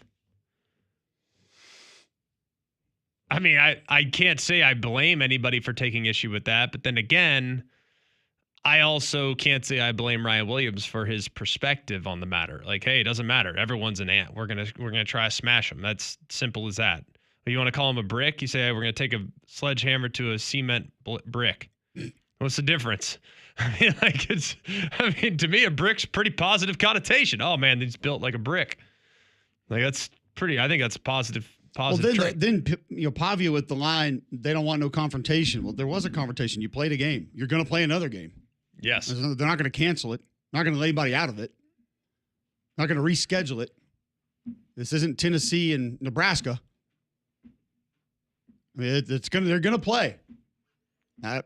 What did Alabama bow down from last time? I mean, they didn't walk away from anything. They played, they lost. Defending third downs. That was a challenge. I mean, 4th down and 1 was another challenge, but I mean, they lost the game. And I think people sometimes make too big a deal out of it. Like if you played, and look, it's social media. It's also June. So let's take that into account. But if you played, I don't think you necessarily need external motivation. Like there weren't times when I went into a game, it's like, I'm going to work really hard. I'm going to work extra hard this week because I really want to win. Now I kind of had my routine. I kind of worked the same way every week. Like Was there an extra strain in some games? Perhaps, maybe. Probably. Human nature would indicate that. But you think Diego Pavia is ever going to need a chip on his shoulder, like the way he plays? No, and that's kind of him. I mean, we've sat down with him. We've talked to him. He is sort of that guy. He's got a little bit of that Michael Jordan in him where he's going to find the one thing that you probably didn't mean a certain way, and not even referencing this instance, but just hearing the way that he talked about coaches when he was coming out of high school, not being recruited, and it's like I always loved that, like the every team that didn't draft me is going to be in trouble. Well, how many times did the team that drafted you have a pick before they picked you? Are they in trouble that many times? I'm going to make you pay. Nobody wanted me out of high school. Well, you know what? The school you transferred out of JUCO, they didn't want you either. So, I mean, even that is a little bit aloof in my opinion. But you find those things. I'm no different. My wife and I have had this conversation. Like my entire goal as a teenager was proving people wrong. That's all I want to do. And some of them probably never doubted me, but I thought they did. I had it in my head that they did. I was like, I'll show them. They could have thought I was the best thing ever. I was like, I'll prove you wrong. I'll show you. Just because my brain concocted it that way. So yeah. I understand that part of it too. And he has been a guy that has overcome a lot of adversity. No question. Nobody thought he could be a football player. They thought he was a wrestler. He gets, has to go junior college, comes out. He thinks his eligibility's expired. And he sues the NCAA and has a whole nother year to play. I mean, he's overcome a lot. No doubt. Absolutely. He's a good football player. But very good. What's Ryan Williams supposed to say when Gruden asked him that? I mean, yeah, we're just gonna try hard. I just hope both teams win. Yeah, I mean, he has the mentality that he is a killer like he needs to have. Pavia has the mentality of a killer that he needs to have. And that's fine. And you know what? We'll settle it on the field. Good. Hopefully won't try to sell it anymore on Instagram. But that's going to get clicks, and that's going to get views, and that's going to get likes, and that's going to get eyeballs and hearts. And people are going to hit the heart when they watch the story, and they're going to share the story. So it's cool. It's great. Yeah. I guess I just don't live in that world. I just don't think any of them are as mad as they think they are. Greg told you 100 times how annoying it is that these kids are like, go get your bag, homie. When you're leaving your team in conference to go to a team you're going to play. Go get it, big dog. Show them. 8 catches for 120 and 2 touchdowns on you the next year. You got that bag. Us. I mean, it's fine. I'm all for it. It's competitive nature. I just don't know why people are mad about it. On either side, really. I don't someone's got to explain it. Like, who's mad? Like, I just need Diego. I get people mad. The people. Like, the people like Vanderbilt fans. Like, I guess I don't understand. Like, who's mad? Now that would be something if we actually heard from Vanderbilt fans. There's one. Mad. We have one. Yes. More than one, but we have one that voiced their frustrations about their treatment. I haven't heard a lot of that. No, but I guess we've been pretty fair to Vandy. Yeah, we're super fair to Vandy, and we'll continue to be because I think they have a good outfit. They do, and they were good last year, and they were a tough matchup for Alabama last year for sure, and they might be again this year. That's a tough team to play against, tough defense or tough offense to play against. There's no denying that. No one's going to deny that. I guess I just don't understand. Like, why are you overreacting to? By the way, Gruden was the one that's. I don't recall Ryan Williams saying the word Vanderbilt at any point. Did they? If anything, I actually feel like in the beginning of the audio, Ryan Williams actually kind of paid some respect to them. Hey, they started fast. We didn't. They played well. We didn't. Executed their game plan. I mean, I don't feel like there was anything that was said. I mean, if you're a killer, you're a killer. If you're a highly competitive person, you're a killer. Cole, I think you're a killer. I am a bona fide killer. 100%. I don't want to just win. I want to kill you.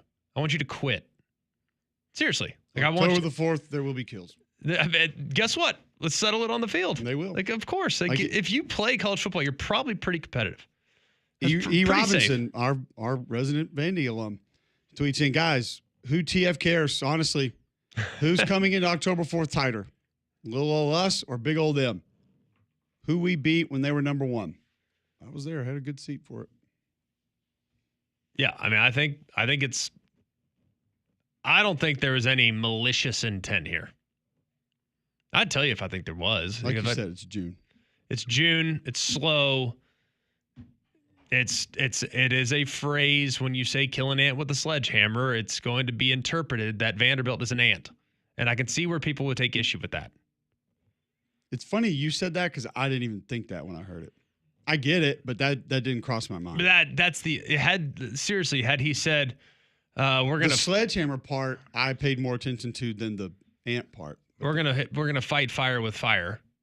Like if he says that, then nobody cares. We're taking a fire extinguisher to a fire. Oh well, I think Dig will be like, heck yeah, we're a fire. Point a bucket of water on that. We're plane. Fire. I don't know. I think that's what because the ant is bringing a muzzle for that microphone. The ant is considered to be diminutive and small and and can easily be squashed. I think that's what people would take issue with. We got a jackhammer for that flat tire. I think it has everything to do with the metaphor as opposed to just not a jackhammer. Acknowledging what Bama looks at themselves as. And Bama is a program that operates under a superiority complex. That we've talked about that. That is a real thing, and that's okay. There's nothing wrong with that. There's several programs that operate with the same mentality.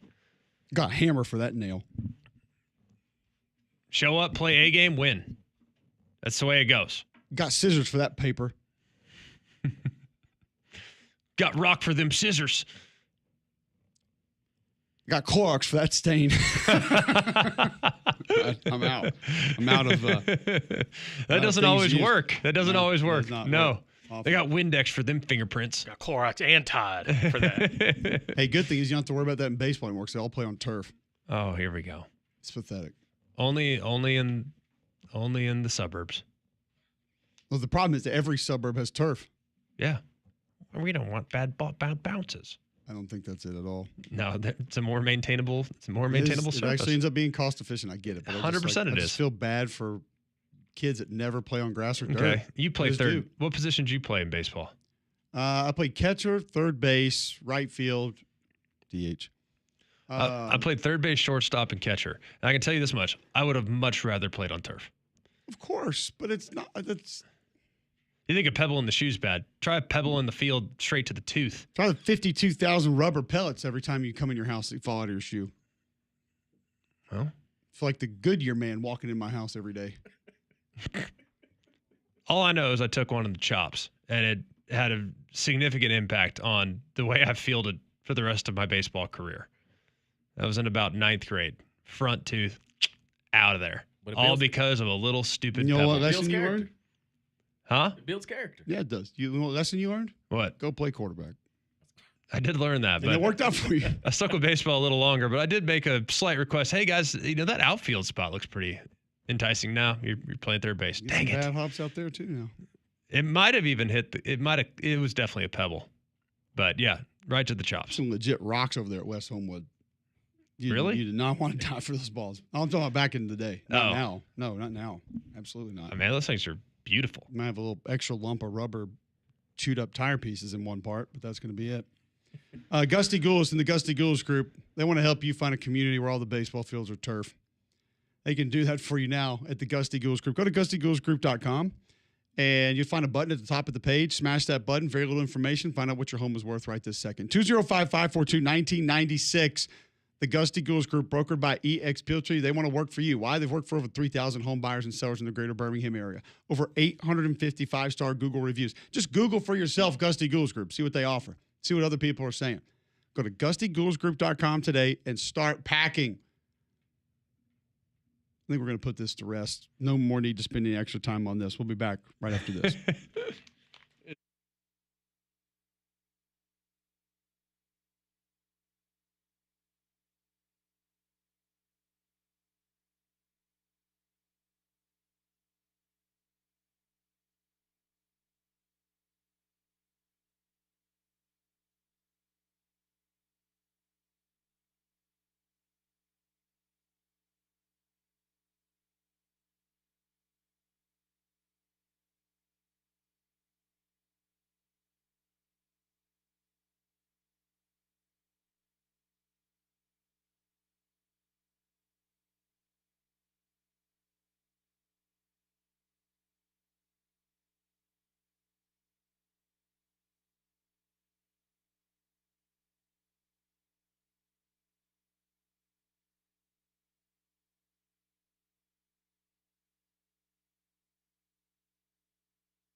All right, welcome back in. McElroy and Cubelic in the morning. Ah! Exactly. Ah! It's all good, man. I'm done. What, are you stretching, working out? Like Sledgehammer to Ant, man. Greg Skipper tweets in, I tell my students every year, facts over feelings every time. No. But that's not enjoyable. No. I'm a big feelings guy. I mean, people don't retweet facts. Haven't we learned something about modern day parenting? Like, no, it's about feelings. It's not about facts. If I recall, Drake didn't say in my facts. Speaking of that, all right, so let's go down. Big feeling guy. I'm team feelings. So I saw this from two different people yesterday, and actually going along with a little bit of our conversation in the break. For some reason, this tweet from Wally Humans showed up in my timeline. Captain of Team Humans, be who your dog thinks you are. Heck yeah. He tweets out, can someone tell me why so many baseball players talk so much smack now? Everywhere I look, pitchers popping off, disrespectful bat flips, coaches jawing at field crews. What happened to just competing and respecting people? Oh, boy. A double in the gap doesn't deserve celebration. Let's ride. I will say that. And that comes with... I'm a Dodger fan. Yes, they're annoying. They're annoying. That comes with not in sync with, but he would actually screenshot this later and say, look, I'm not the only one that feels this way. At real CJ10. Anybody knows whose Twitter account that is? Is it CJ Stroud? No. No, he's 7. CJ2K. Be Chipper Jones. Heck yeah. Oh, yeah. Come on. Who tweets out, spent quite a bit of time watching college baseball this weekend. I will only watch a select few teams from here on out. Reason? ? They have coaches that respect the game and their opponents and demand the same of their players. Any team that doesn't wear the uni correctly, taunts the other team, and has a coach that condones his behavior is a disgrace to the game. Big fan of Coach Schnall at Coastal Carolina. Him and his team represent what college baseball should be. Well done, sir. You stand for proper behavior.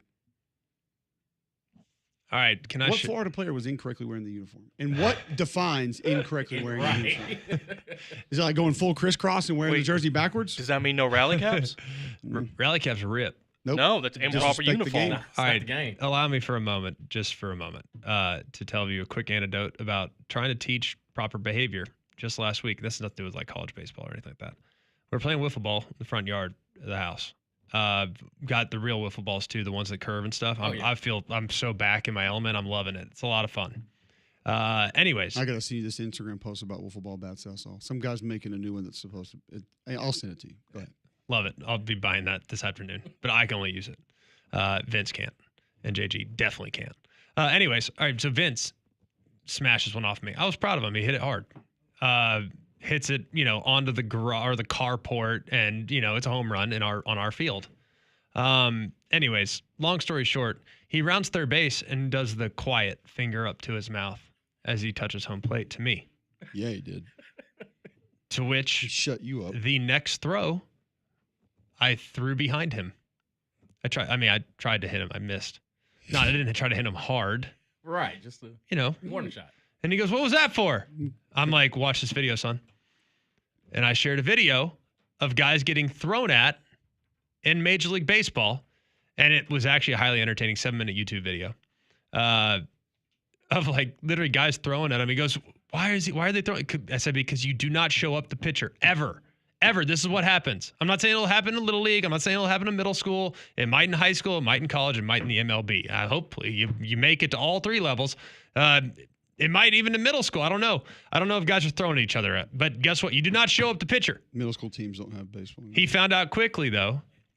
That you do not show up the pitcher because this is the result. A bench clearing brawl. Do you want to fight? No. Okay, perfect. Don't show up the pitcher. Might. Okay, like that's kind of the genesis. Yep. And I feel like in the MLB, they still do that. They still condone that behavior. But in playoff baseball, you can't do that. You can't give a guy a base. You can't do it. But I'm a little bit confused by like how to wear the right uniform, because I look at some of my favorite players in Major League Baseball, CC Sabathia, for example. Dude was wearing like flat bill tilted off to the side because that was the way he saw it. His dominant eye, that's the way he saw it. Like, I can't tell you how to properly wear uniform if how you see the game is different with how you tilt your hat or whatever it may be. What about David Wells, no shirt under his jersey, halfway unbuttoned? Kind of respect that with the dad bod. It's hot in the summer. It's super hot. Throwing heaters. I mean, to a perfect game. Right. I mean, kind of respect that with the dad bod. I need to know what he's talking about with wear the uniform properly. Like, is that? I'm with you. I don't know. I don't know. Is that too many chains? I mean, because I have that conversation with my 7-year-old all the time. We have too much junk. We don't need it. But you know what? If it makes him happy, that's it. That's my thing. It's like, that's not a battle worth fighting. Like, I see the kids now. That's not the uniform either. I see the kids with sliding gloves in Little League Baseball. God, they can't even slide head first, but it makes them happy. Like, who cares? Like, that's not a battle worth fighting. If it makes the kid happy, it makes them more engaged in baseball, by all means. He's not talking about that. So what do we think he's talking about? I have no idea. Is it how you wear the pants, the socks? Like, is it one guy has the pants like A-Rod at the knees and the other guys have it pulled down? Is it too baggy pants? Is it? Or you could be like Hunter Pence and go like three quarters of the way up the leg, up the knee. That's what I'm saying. I don't know. What's the incorrect way of wearing a baseball uniform? I don't know. I do think there's a little bit too much showboating in baseball right now. Do you think he's talking about like the celebration junk, the trinkets, like the fur coat and the crowns? See, that doesn't bother me. Like, they're doing that in football too. Yeah. They did that in football too. Like, if Chipper, it makes the players happy, softball on your television ever. If it makes the players happy, I'm all for it. Goldfish in the dugout. We went to the Trustful baseball game a couple weeks ago. I think they were playing Bob Jones. I can't remember exactly. I think it was Bob Jones. Anyways, the whole time, the entire game, they're like,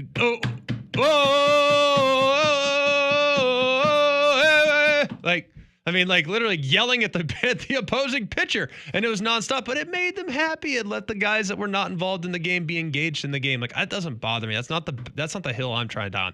My thing is, when you hit a double off the wall, don't do cartwheels into second base. Like, you hit a double, you expected to hit a double. Like, I scored a touchdown. I don't need to do a Deion Sanders, double peace signs with the legs shaking in and out. Like, I don't need to look like Elvis in the end zone after I score a touchdown. Like, I expected to score a touchdown. That was my goal. That was what I anticipated doing. That was what I visualized. You hate when this happens. This drives me crazy, yeah. Is that more egregious than a 2-yard catch for a first down and our receiver spikes it, first down, and does all that? Thank you. They are equally as annoying. Thank you. So they're all in the same category. You hate your own team. Yeah, the Dodgers drive me absolutely insane. It's the biggest group of clowns in baseball right now. It is a literal traveling circus around the bases every time one of them gets more than a single. Max Muncy last night did a bat flip. The guy's hitting 187. Bat flip. Got that slow. After he smashes. Shohei does literal gymnastics around the bases when he hits a home run. He's allowed. He's the best player. He's allowed to do it. I love watching the guy play baseball, but it's dumb. And if that was any other team, people would lose their minds with his happy-go-lucky antics walking down Sesame Street, whatever it is that he's doing. What? But it's Shohei, so we're all happy for him. And you can act ignorant, but nobody else can.